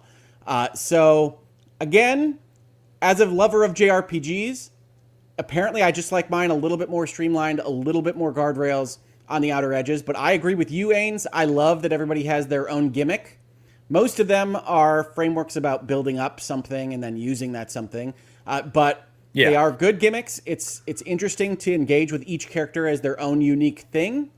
But yes, as a combat system, while I like it, it maybe is a little bit too finicky for me. For you. Okay.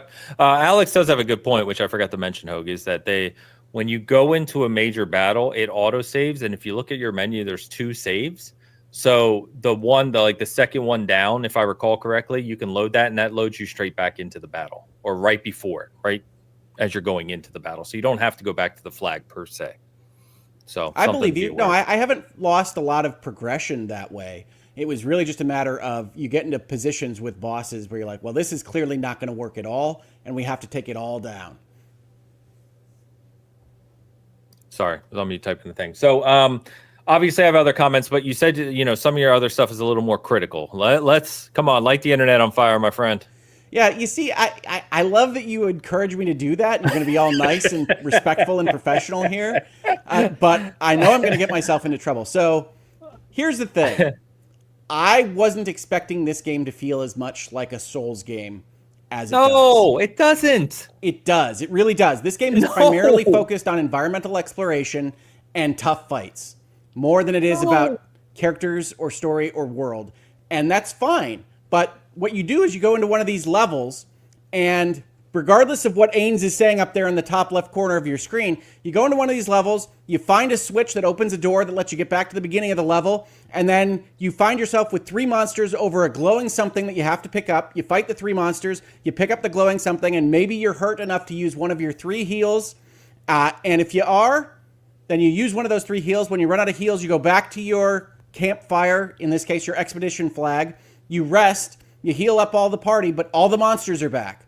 And so it does have that same kind of core loop of I've got my heals that I'm going to try not to use. I've got my environment that I'm going to explore. We're not going to give you a mini map. We're not going to give you any direction at all, which I know a lot of people on the internet have said that they like. I find myself in these environments using the right hand technique of constantly putting my right hand on the wall and just running around in the various areas until I figure out which way I'm going to get forward. I don't love that from Dark Souls. I didn't love it in Veilguard. I don't love environmental exploration to be the pinnacle of your gameplay experience in one of these things. And that's what this is. I just wasn't expecting it. And so that's where the Dark Souls kind of association comes from with me. In terms of the combat, one of the things they massively undersell, even when you're picking your difficulty to play the game, is how important it is to hit your dodges and your parries. So ultimately, this combat system, outside of all of the kind of finickiness that we just talked about, is Mario and Luigi or Paper Mario, where you get a little bit more attack power or something else cool happens if you can hit the X when the X is in the proper place. And when the enemy goes to attack you, you can dodge absolutely everything it throws at you, but you have to time it properly. And if you can time it even more properly for what would be a perfect dodge, you can instead parry. And if you parry everything in a combo, you get to counter the enemy for a massive bit of damage, which means that because the dodge window is larger, you have a nice progression of feeling like you're learning these enemies where you dodge everything to begin with because you've got the bigger window. It tells you when you've hit the big window, and it tells you when you've hit the parry window by saying either dodge or perfect. And when you get enough perfects, at least if you're me, you switch to trying to parry, and you feel like a badass if you parry everything and you counter because everybody's dead.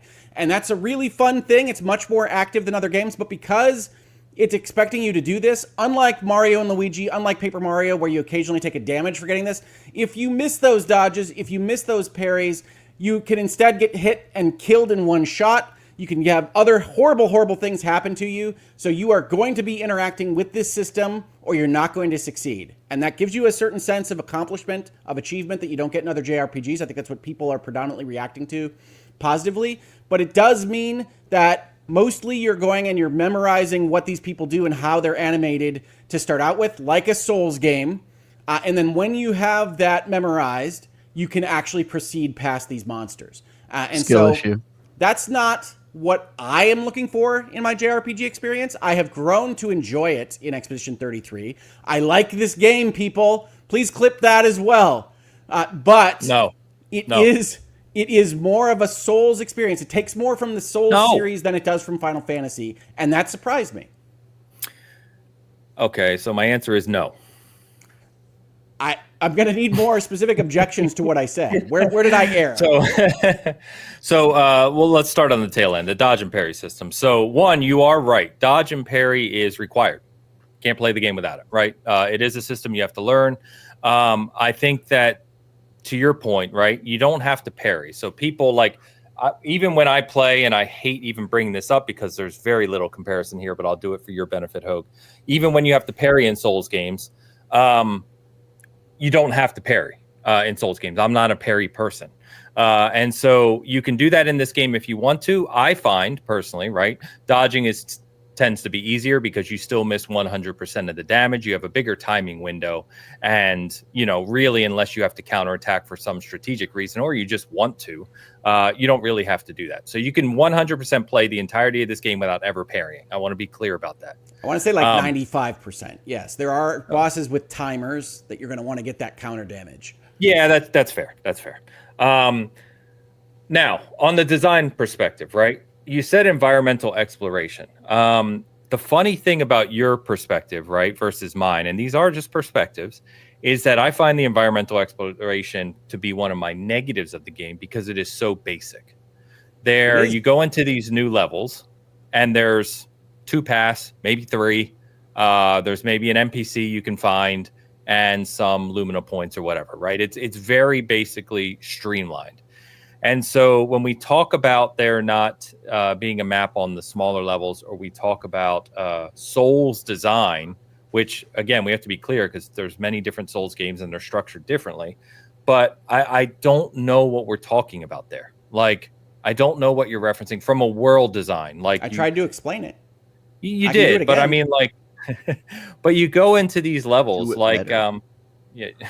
you go into these levels I don't know a good comparison. You play a lot more JRPGs than me.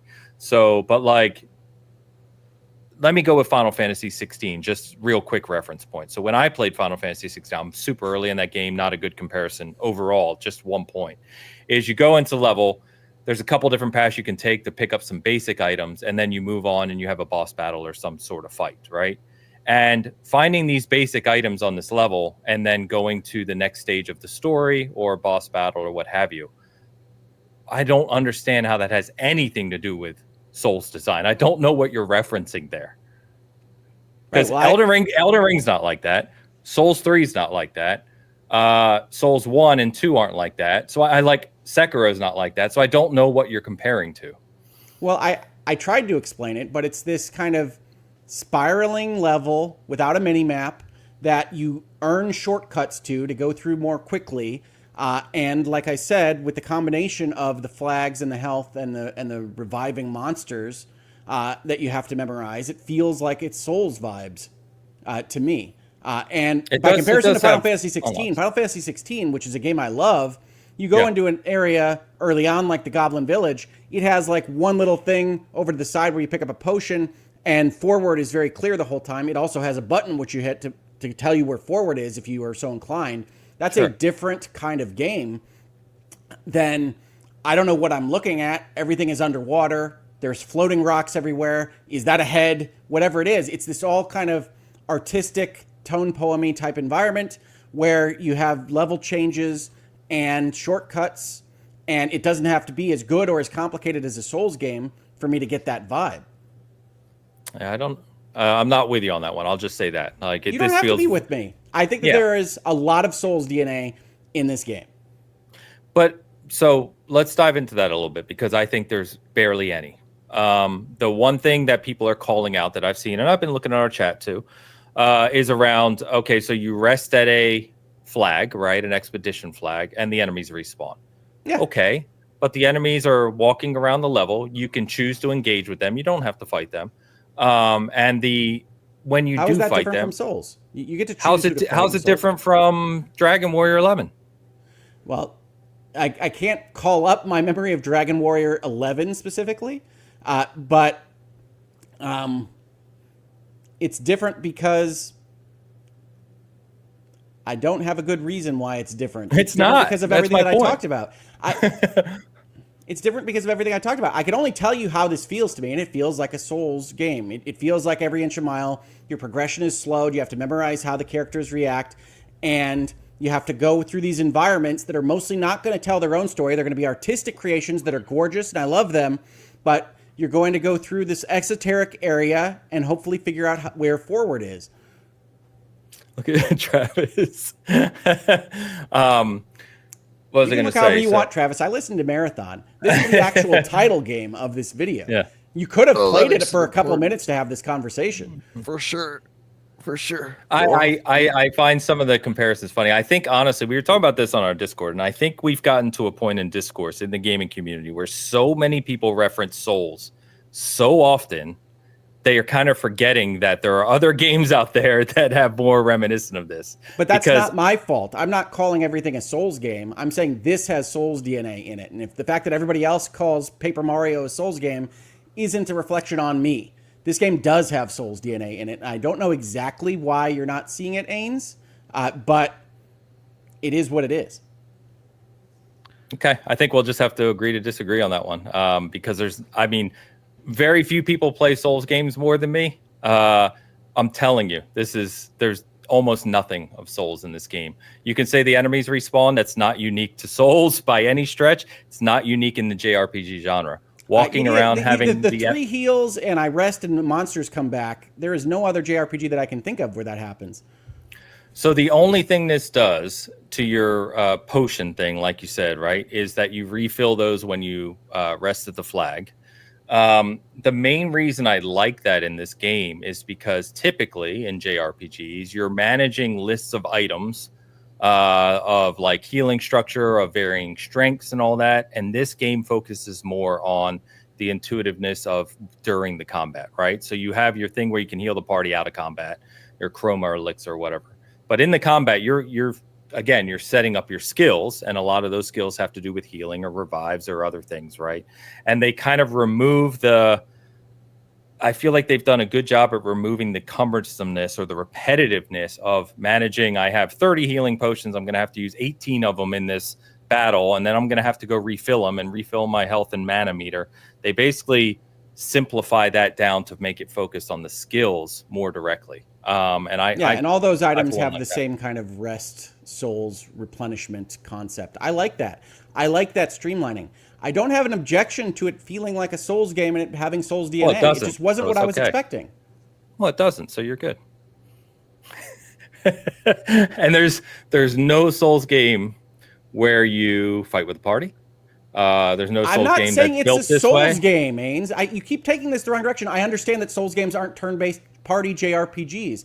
I'm saying that the DNA of getting into a level in this game and figuring out how to progress through it is not like any JRPG I've played before, and it feels a lot more like progressing through Lies of P or any other Souls game that I've enjoyed in the recent past. So, yes, you've played a lot more Souls games than me. That's fine. It doesn't have the feeling of endgame Elden Ring. I've never seen it. I don't know.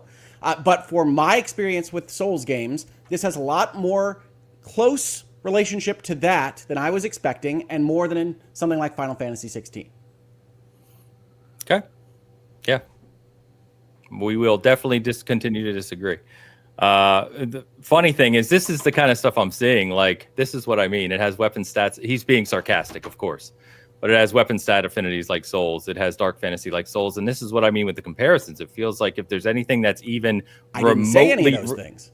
No, you didn't. No, not you directly, Hoeg. I'm just saying in general, like, not even just about Expedition 33. But it feels like if anything has any reminiscence of one tiny aspect of a Souls game nowadays, someone's like, oh God, it's got Souls aspects. It's like, no, it doesn't. Stop it. There's other games. That's what I just said that. He's being sarcastic. He's not. Yes, he is. Oh, well, then he's broken. I just wanted you to know that. Come on. Dark fantasy design. Yes, Souls invented that. Weapon stat affinity. Souls invented that. Like, come on. You guys are stretching to make Souls comparisons where it doesn't really belong. No, I mean, I think aesthetically it borrows from some of those things, but Souls games are role-playing games made in Japan, so it's not a surprise that they are influencing things coming back to turn-based JRPGs. It's just, I think you are dismissing it for reasons I don't understand exactly. It's not a negative. I'm not taking it out behind the woodshed. No, I mean, I would love it. I just don't game. see it.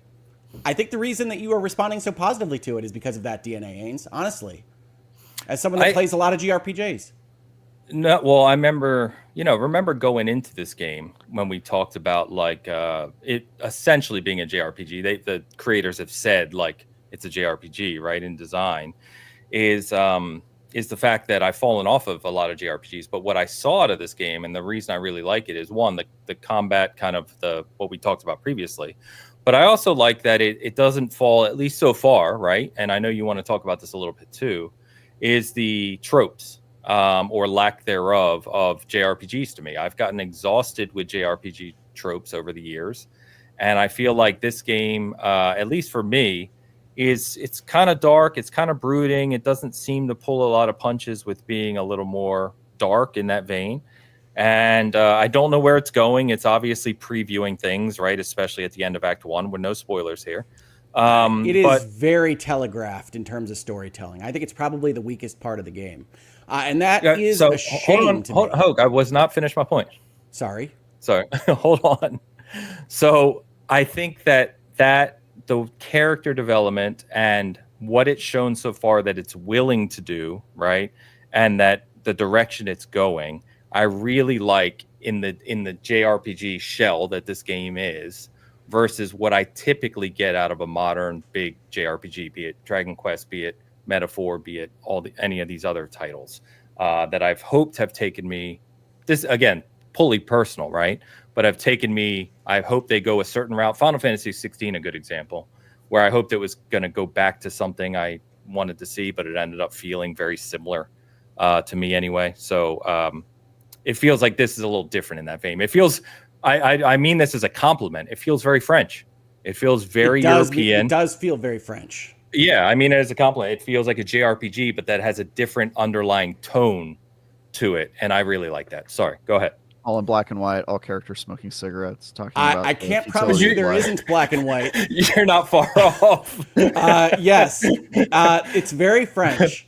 Outside of just outfits that you can earn called baguette, it is very French feeling, and I agree with Ains entirely on this. It is nice to see the things that I love about JRPGs, the party building and the progressing through a world map and things like that, approached by someone, a group of people that don't have the same kind of anime leanings or history of making games the way Final Fantasy or Square Enix does.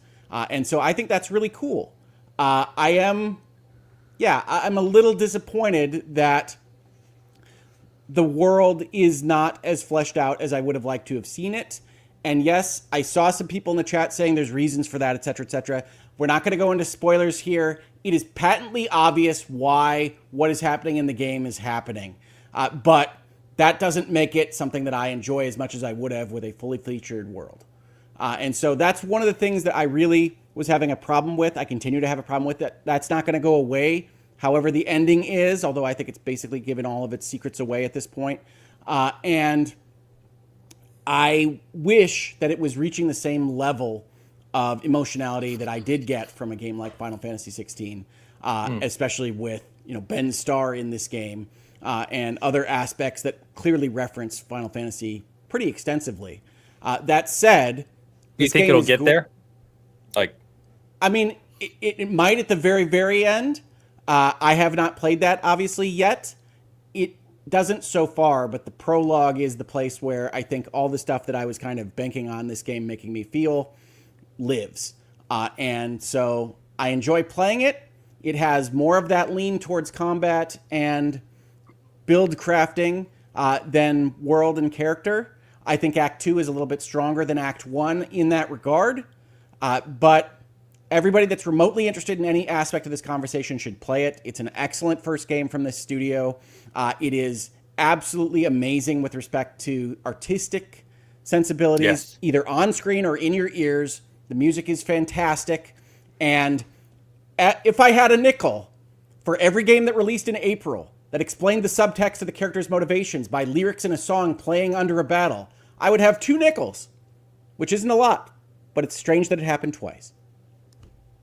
I agree with you about the environments. They are absolutely staggeringly beautiful. Whoever is like the director or designer of the kind of skybox design and the backgrounds in this game, they all deserve a raise. It's unbelievable how beautiful this game is. I do agree with you also, Hoeg, that I hope we get to explore some of the areas or worlds a little more deeply. It doesn't feel like we're going to.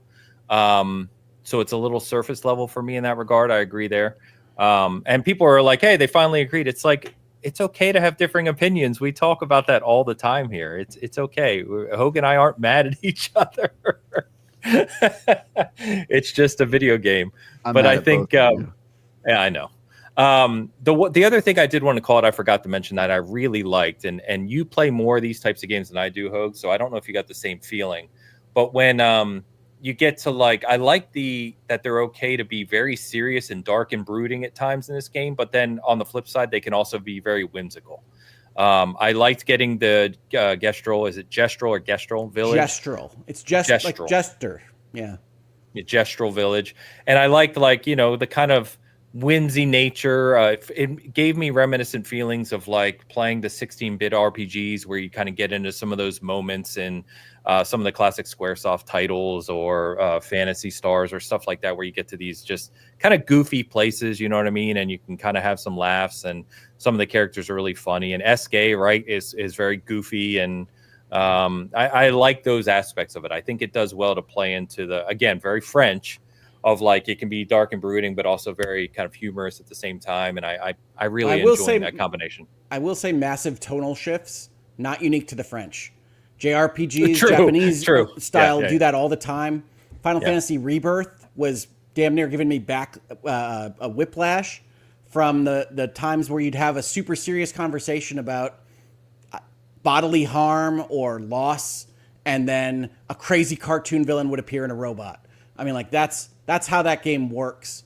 I think this is a stronger through line between brooding melancholy and goofiness. And certainly the French flavor is different than the Japanese flavor. There's a lot to love about this game. There's a lot to love about it. If you don't want to get into a super active battle system, I'm not sure it's going to work for you. And I think that the game probably could have been a little bit more approachable for those of us that don't necessarily want that experience. But it's working so well for everybody else, I wouldn't see it changed. Yeah, you're right. There is a combat focus here. And as we said, you are going to be parrying or dodging. It's a requirement. Now, you don't have to do both, but generally speaking. Yeah, like I said, my entire strategy is you start with dodges as you learn new animations. They do a pretty good job of telegraphing whatever anybody's going to do. It's not going to feel that way when you first get pounded by whatever monster you're meeting for the first time, but they do a pretty good job with the timing, again, like a Souls game.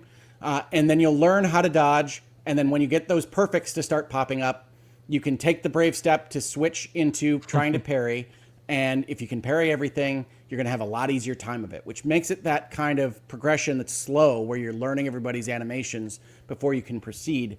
But it is very achievement focused. You do feel like you did something when you get to one of these end of the battles, and I don't think that's been replicated in a JRPG before. JRPGs famously menu oriented, clicking attack, moving on. This doesn't have that as a baseline structure. Yeah, agreed.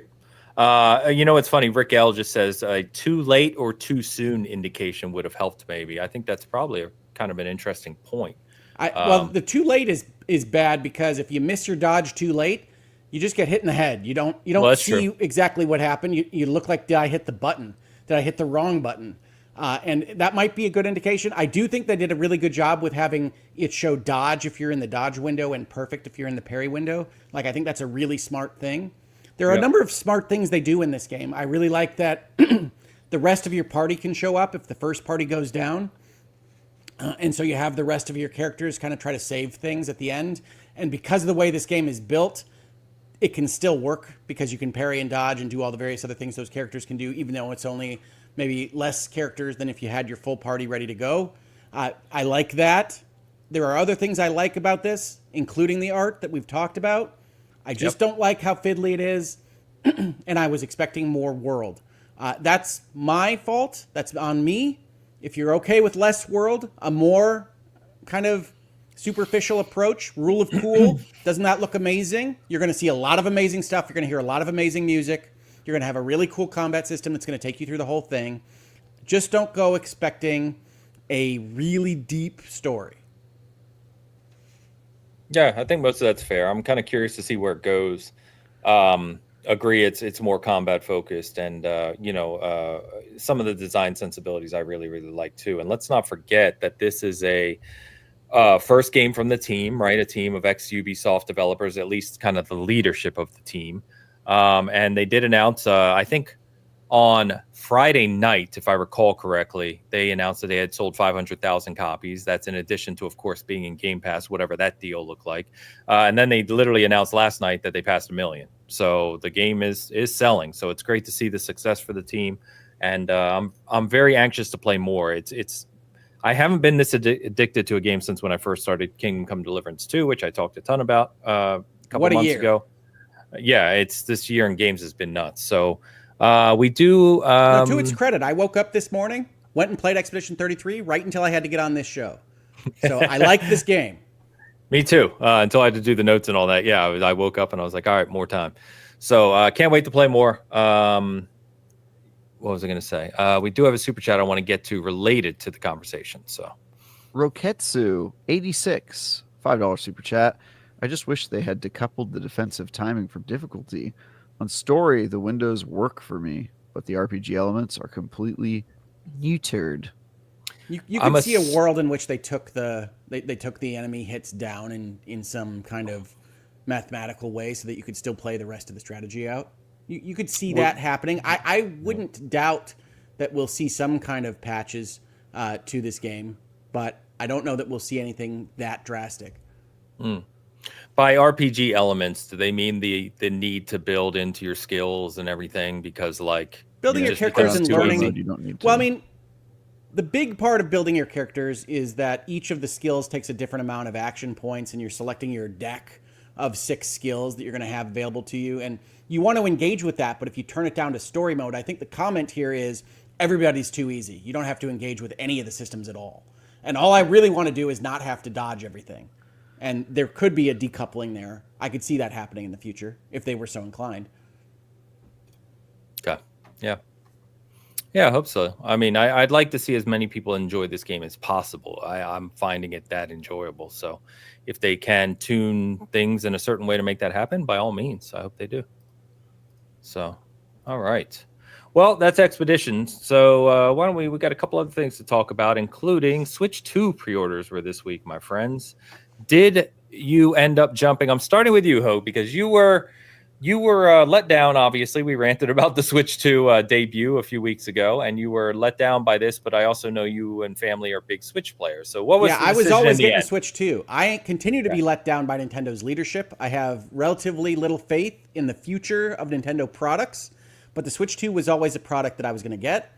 I got on the pre-order train ridiculously at midnight on Wednesday night / Thursday morning. And of course, everything broke for like an hour and a half, but I did finally get my Switch 2 pre-order. So provided that doesn't get canceled by email sometime in the future, I'm on board the Switch 2 train. Sorry, I keep muting to type. Yes, glad to hear it. Any specific games you're looking forward to, or really just more getting into the new hardware with Mario Kart and seeing what comes? Honestly, I'm probably going to be most invested in the Zelda up-reses. Like, okay. I know that's a boring answer, but that's what I'm going to be playing early on. Mario Kart World is going to be played in my house, but it's a kart game. It's not that exciting to me. Whoa. How dare you? Whoa. Travis, you in? Yep. Pre-ordered it. Going to pick it up at my local Best Buy. And yeah, I'm probably going to do like a Mario Kart party at my house, because I think I'm probably the only person in my friend group who's going to get one of these things on day one. So do that. Play some Donkey Kong. It's going to be a good time, guys. Donkey Kong's not out at launch. We don't know that. We do know that. It's July. Yeah, but I'm not a normal person like you, Hoeg. I don't have to wait for my games like a plebeian. Oh. I'm sorry. I didn't realize you were pulling the games journalist card. Yeah, sorry, buddy. He wears it like a name tag. I'm just Hoeg. built a little different, all right? Some of us play games on launch day, even when they're not available. So it's no big deal.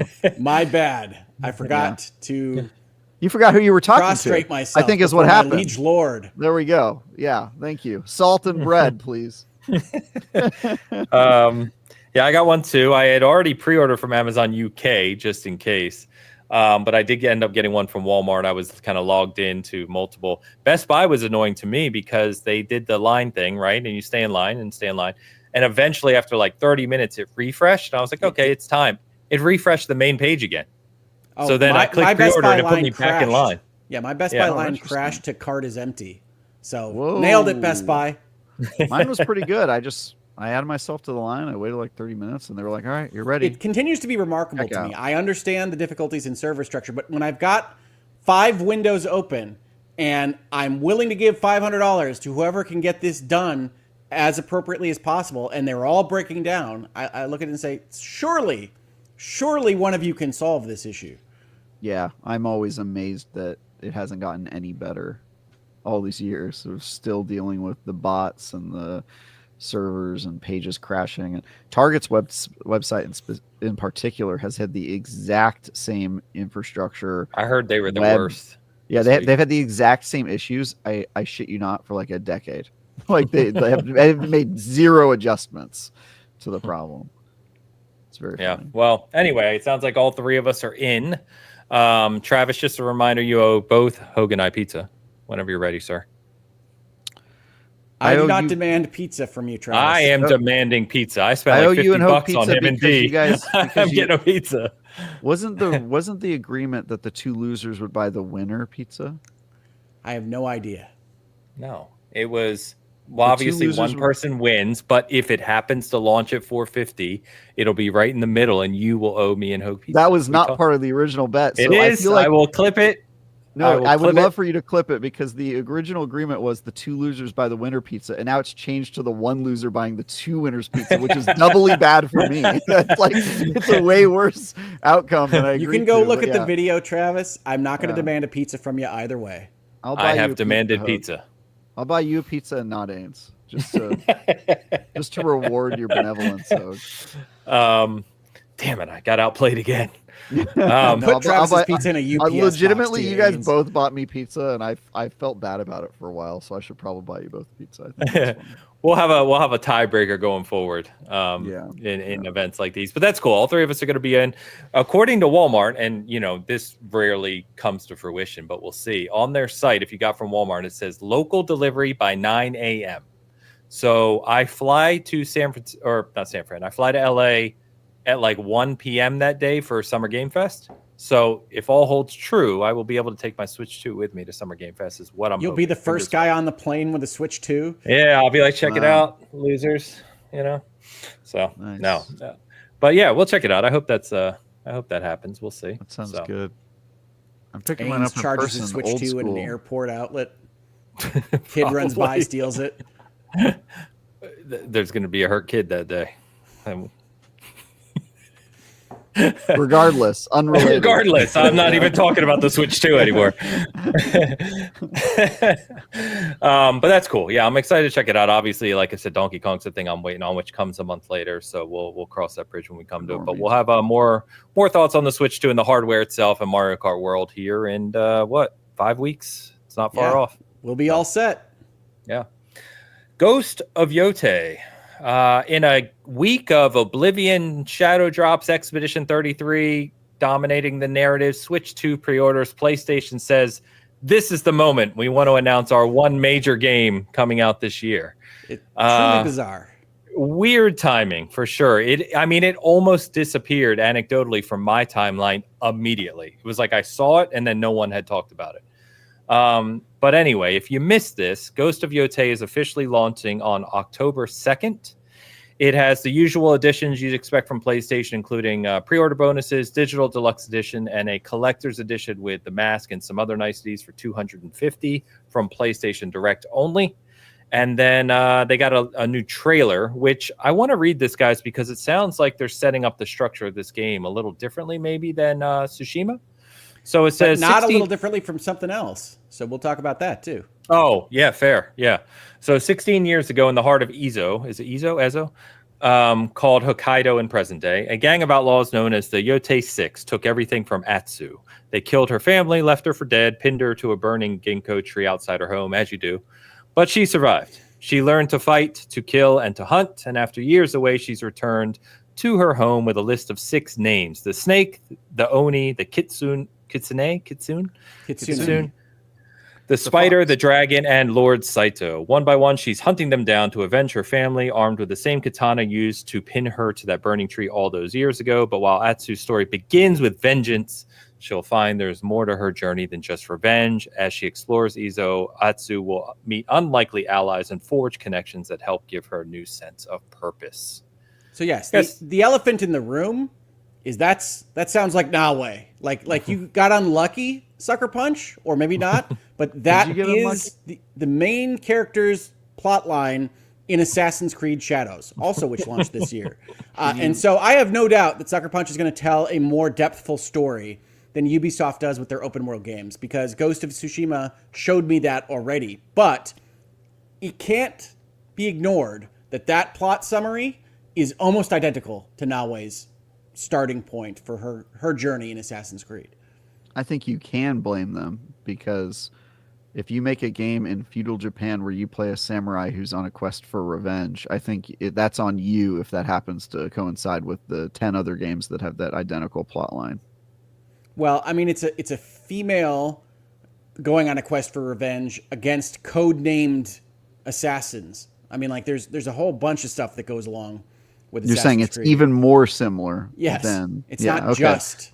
It's not just a feudal Japan revenge quest that has basically no remarkable attributes to it. Yeah, it's fair. It doesn't, right? There's nothing to hang your hat on there, which is like, oh, that sounds interesting.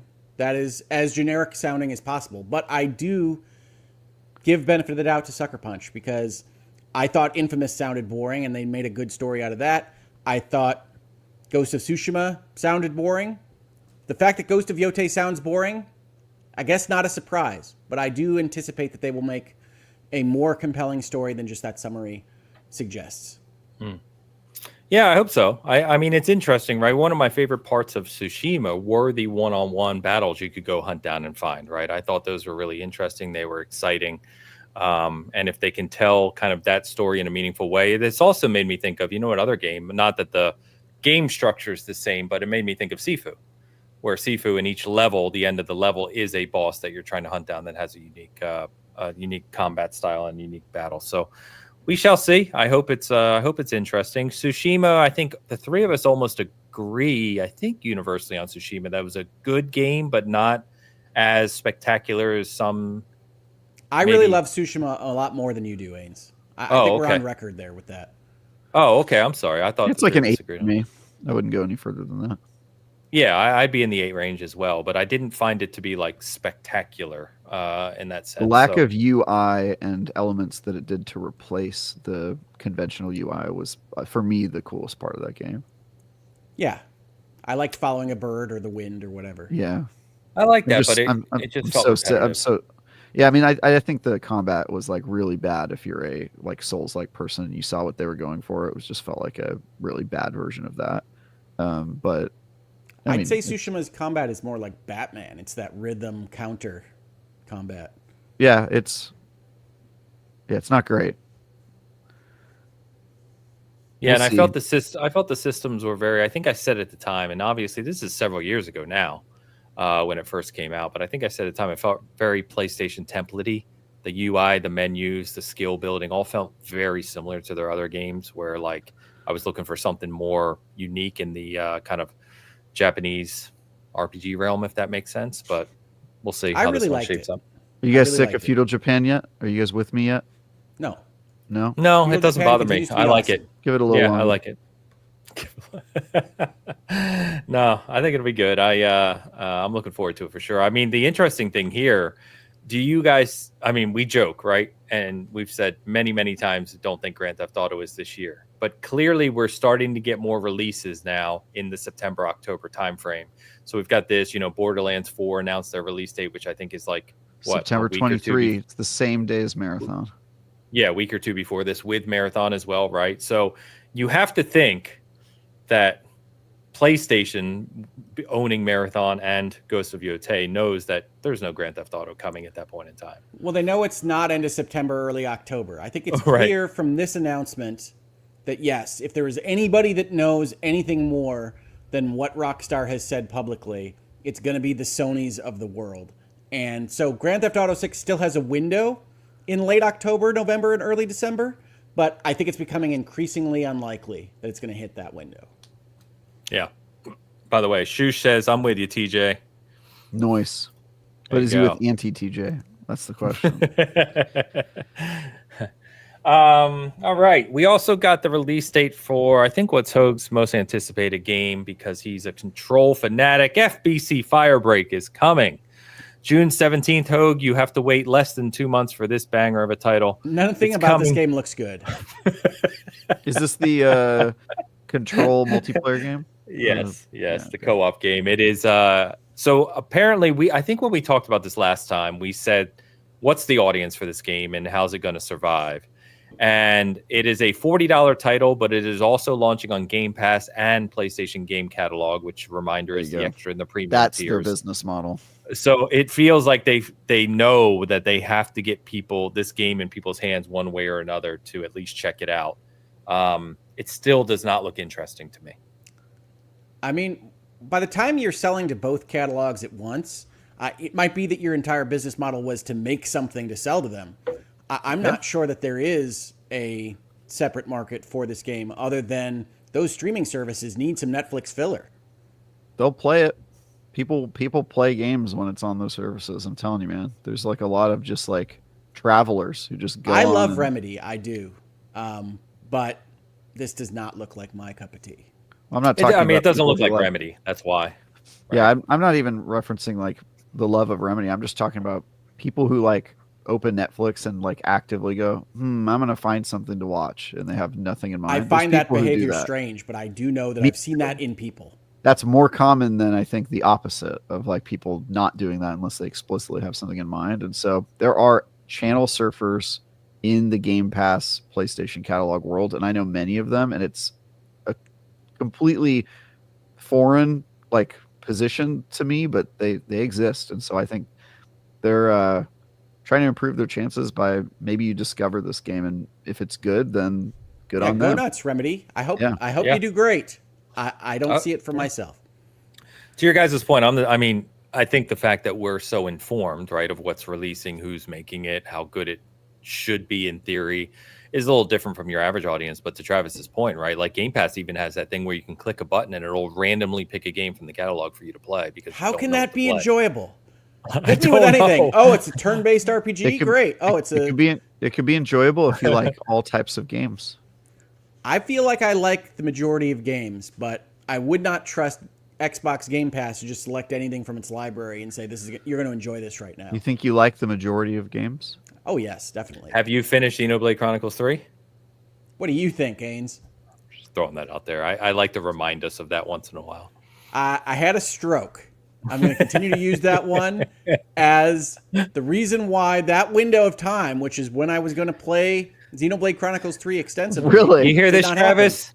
Now he's coming up with these excuses. I'm sorry, dude. You had ample time to play that game pre-stroke. I was waiting for Christmas break. You went all the way to Act 4 3 separate times. Don't give me this. And I'll probably do it again because now I'm waiting to see if the Switch 2 can give it some My goodness. Oh boy, that's hilarious. I really do like that game and that series. I just think it's funny that Travis brings it up every once in a while, so I figured I'd do the honors this week. Yeah, thanks, buddy. Yeah, we'll see what happens with this one. I don't know. I look at games like Back 4 Blood and those games that have launched in this vein lately, and they just don't seem to.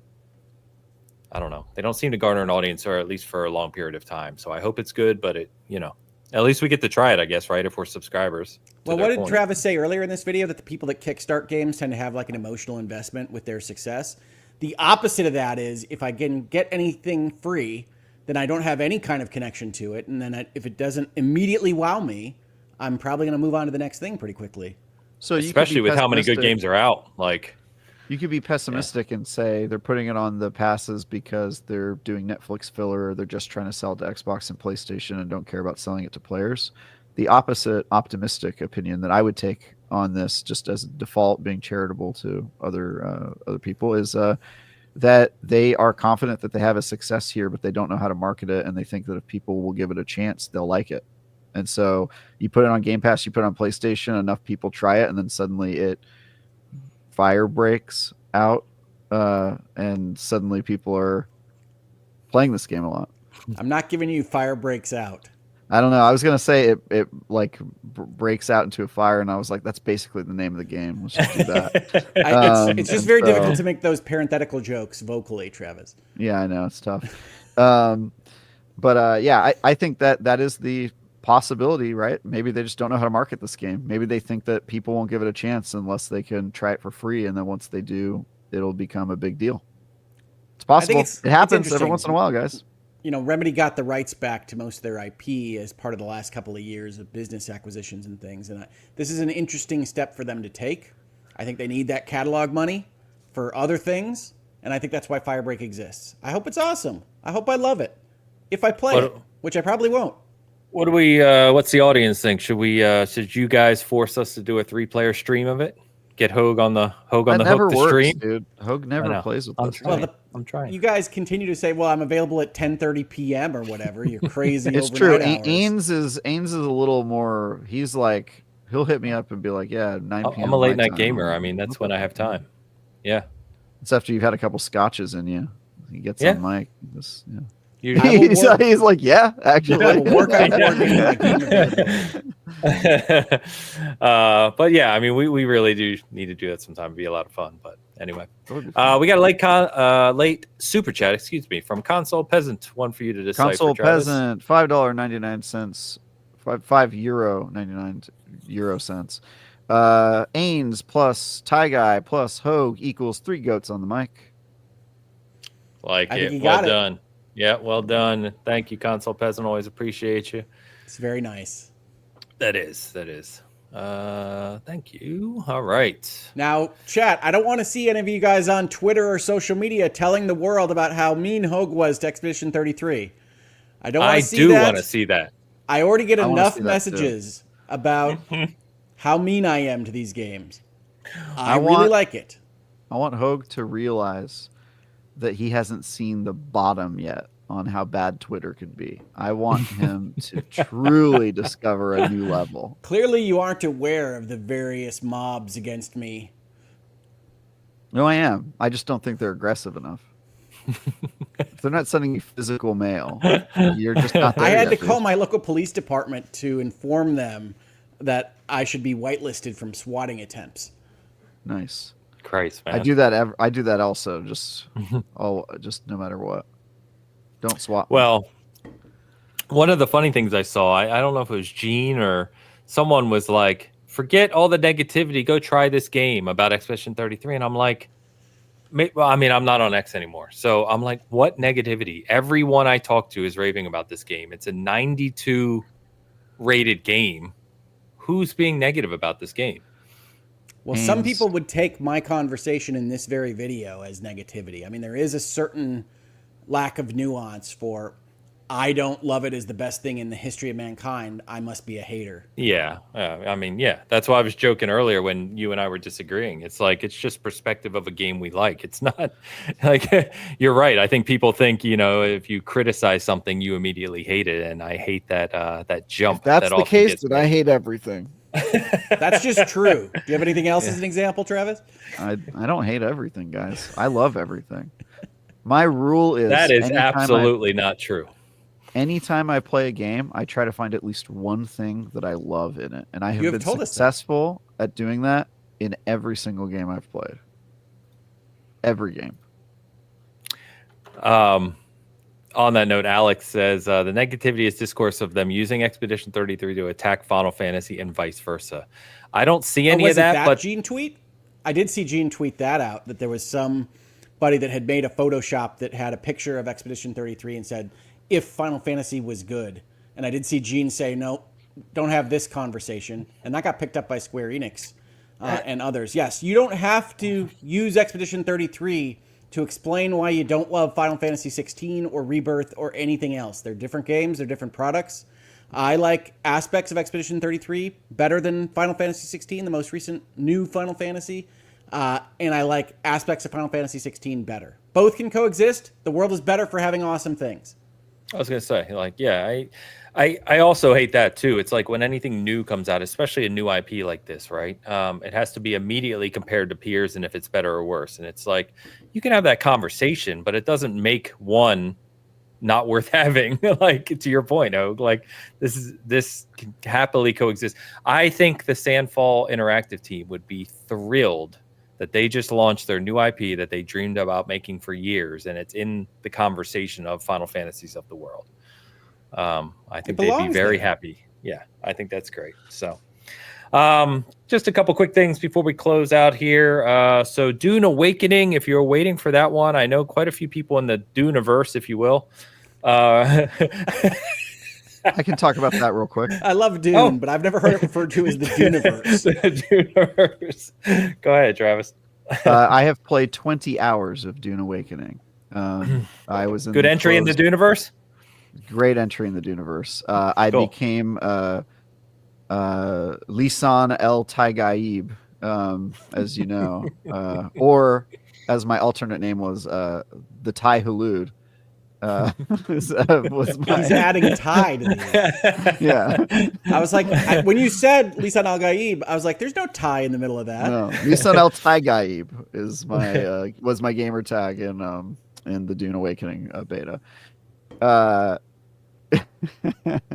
Yeah, Shush Lisan Al Gamer. That was my my intro to the preview I wrote. Lisan All Gamers, I've got to tell you about Dune Awakening.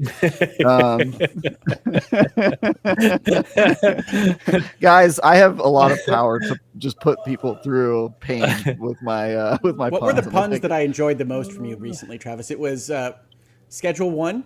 Schedule 1. That was insane. Yeah. The level of punnage that Travis put in that particular review is insane. I had a lot of fun with that review. If you didn't watch it, I have on the video, I get to do my Walter White impression and shout, "I am the one who nooks," which is very cool. Anyway, yeah, Dune Awakening is really cool. It is a survival MMO, very addictive. It has incredible attention to detail with the lore of Dune. It is in an alternate universe where the principal character does not exist, which Did is you not find Paul Atreides right there? Did that escape you? Yes, I thank you, Atreides. Thank you, Paul Atreides. I was like, Atreides, what's his first name? I can't remember. Paul. Typical sci-fi name. Yeah, Paul. Yeah, Luke. Paul. Yeah, you get him. Anyway, yeah.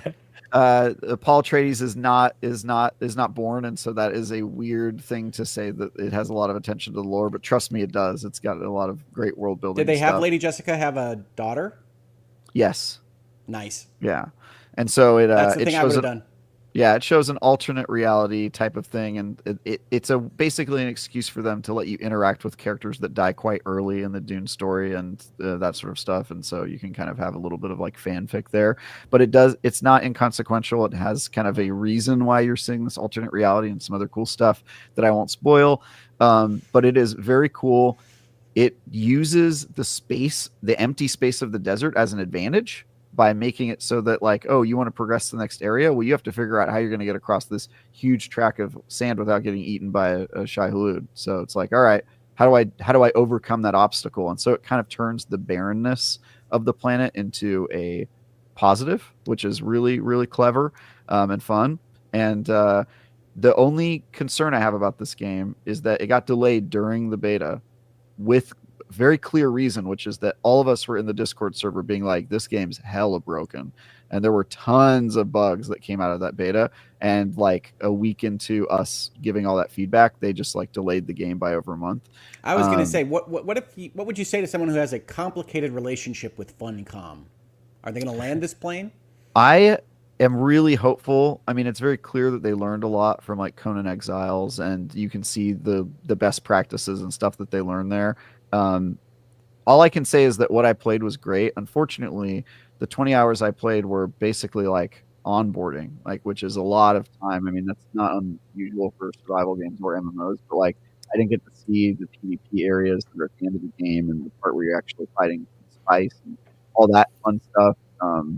Can't get in a ornithopter and basically all the really, really cool stuff they didn't let us touch. And it seems like this game isn't going to have a review period. Travis, can you hang on a second? Ains, Yeah. is Travis breaking up to you? Thought it was just me. Okay. No, Okay. he's breaking. Yeah, How it's am I like breaking up? garbling. It's garbling. Yeah. Okay. You I don't sound have normal again now. I don't have a not be garbled button, so I'm just going to press forward. I will depress the one that ordered it to garble you. Thanks. Yeah. But yeah, it's a really cool game. I really don't know if they're going to land it though. All I can say is that the version I played was made me a lot more optimistic about the game. However, it was very buggy and had a lot of issues, and I think it'll be a matter of can they actually, can they fix it and patch it up and get it in a workable state before launch day? I do really have historical concerns about Funcom as a publisher. Yeah, no, I get it. I have nothing to comfort you on that front. Okay. Yeah. I love so if you Dune. missed, It's cool, man. yeah, It's and really cool. Steve is covering this for us too, and very similar thoughts to Travis, and is looking forward to it. The reason I mentioned it was delayed, as Travis said, so it's delayed to June 10th. 5th, they have the paid advanced access if you want to pay for the extra thing, but it was about a month, Travis, delay, something like that. Yeah, it was going to release in May. Yeah, a little over a month, I believe. So was just the bug delay, fixing, so. to your point. So It hopefully literally clean is that up. just bug fixing, and I'm hoping that they can get there in time, because it is something I would very happily put a ton of time into if it works out. We'll see. Speaking of things you put a ton of time into, Travis, I did want to let you know I did purchase a copy of Satisfactory for myself. Nice. There's a game, dude. That's a freaking game. Rob Frawley will be happy to play with you at any time. I'll just volunteer him for you. There you go. I haven't seen him in the chat today, but I'm sure he'll hear this. He here told earlier. us. Yeah, he told us when we played Marathon, he was a couple episodes behind, and so I banned him for life. Yeah, But, we shamed him. Yeah, we shamed him into You don't listen watching to every us late, dude. Get out of here. Didn't even get our Tib reference. Didn't get the Tiv reference while playing Marathon. Like, how dare he? Capcom, if you missed it, they announced that Resident Evil 4 had surpassed 10 million copies sold. Big thing. And they did a little 2-minute clip where they put party hats on some of the enemies and had a laugh. But right at the end, people noticed there's a slight Easter egg where they basically made a 9 out of Roman numerals with the sign. Here it comes. Just, referencing that, hey, we can probably expect something to do with Resident Evil 9 in the coming months in terms of a reveal. So it's long past time for Village to not be the most modern Resident Evil. Yes, and Let's the director of 7 is who's doing 9, if you didn't know. So I forget his name, sorry. So and then the last thing I wanted to call out, just because it sounded so odd to me, but I want to get your thoughts, is they're making a split fiction movie. It's already been tapped for a movie. Wow, and fast. Sydney Sweeney has been tapped as the lead in Split Fiction. I don't know who that is. Sydney Sweeney, you don't know who it is? Nope. It's one of the internet's it girls. She's one of the it girls right now from an actress perspective. I don't really Quite know attractive. celebrities, I'll be honest with you. I basically know no You know celebrities. Ains and I. Hi. If that counts as celebrities, then we're all in fucking trouble, dude. That's crazy. She's a little more popular than us, Hoax. Like, I got into a really She's got long different debate, by assets the than way. us, Ains. You can say that. Yes, that's a good way to put it. I got into a really long debate at what counts as fame, and so I have really strong opinions. I basically built a hypothesis of what counts in the different tiers. So something on my mind. We are not famous is my theory. No, I'm whatever the opposite of that is. Unknown. Yeah. Yes. Intentionally so for some of us. But anyway, I just thought that was weird. A weird announcement to see this week, but I guess we'll see how this turns out. I hadn't seen that she's slated to star in it. I did see that she was producing it. She's trying to produce more of these movies.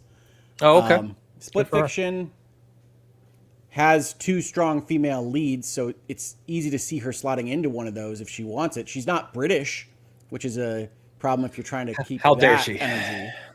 It can't all be perfect, Hoeg. You know But what if I mean? you're not, then it's not a problem. Yeah, very fair. Well, we'll see what happens with it regardless. So we're going to go ahead and wrap up. I've got a birthday thing to get to this afternoon, so we're not going to give you your 3-hour show today, but it's been a fun conversation, of course. So many games to go play anyway, which I know many of us want to get back to. So yeah, I'm going right back to Expedition 33. Oblivion. There you go. It was a I'm pleasure, jealous. gentlemen. Back I'm to jealous. Oblivion with ye.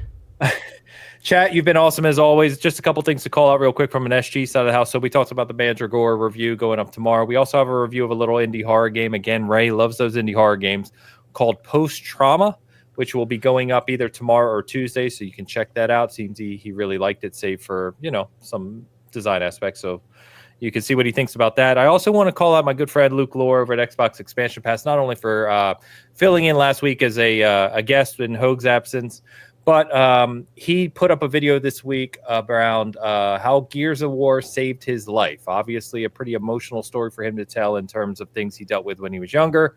And we're going to be putting up a written version of that on Season Gaming to help kind of spread the word of it as well. But you can check that out over on his channel. And, I think from a good in gaming perspective, which I've talked about before, and just kind of talking about the things that gaming can do for people that you may not, some people outside of the community don't immediately recognize. I think it's good to call those stories out. So I wanted to shout that out. Absolutely. Hoeg, welcome back this week. Always glad to have you back, my friend. Anything you want to call out? I do not have anything to call out. I was basically completely off the grid in terms of internet content for the last week and a half. So this is my contribution to the commentary right now here on the Season Gaming Bitcast. You can, of course, find me on Twitter if you'd like to yell at me or otherwise send me bad messages in my DMs. You'll probably get lost in the deluge that are otherwise coming in. But if it will make you feel better, absolutely send your hateful messages my way. Okay. Sweet. I'll log in shortly. Travis, what you got? Yep, got a few reviews. Schedule 1, Mandreora, Oblivion tomorrow, or the in progress right now if you want to check it out. And then I've got previews of Dune Awakening. I've got previews. Nope, can't talk about that. I've got some other stuff coming up. But yeah, my review of Oblivion is the thing that's coming out soon. I also have some guides for Oblivion. Ains, can I say one last thing? Yeah, before you take the show out? I did want to mention to folks that you've heard Travis talk about it. You can play the demo right now if you're interested, but I did see that The Alters, which is a game I'm very excited about, has its pre-order available on the PlayStation right now. And I think it's been available on Steam for some time. I suspect it's also available on whatever other consoles it's releasing on, but it is at a lower price right now. I did pre-order that game because I am so looking forward to it and I enjoyed the demo so much. But if you're at all interested in that, that is available now. That's it. Cool. Yeah, I am very excited for that game and hopefully reviewing it. I'm trying to review that one. Remind me, does Alters have a release date right now? It does. It's June. It's next month. Okay, I thought it was soon, but I know we've talked about it a few times. So cool. Well, chat, awesome as always. Audio listeners, thank you as always. Remember to hit those buttons, tickle the buttons, as Hoeg likes to say, to help us out. You got to tickle Google's buttons. It's the only way it knows you love it. Got to do it. On the audio side, if you can, hit that review on Apple, on Amazon, on Spotify, wherever you are, that helps a ton as well. So thank you as always.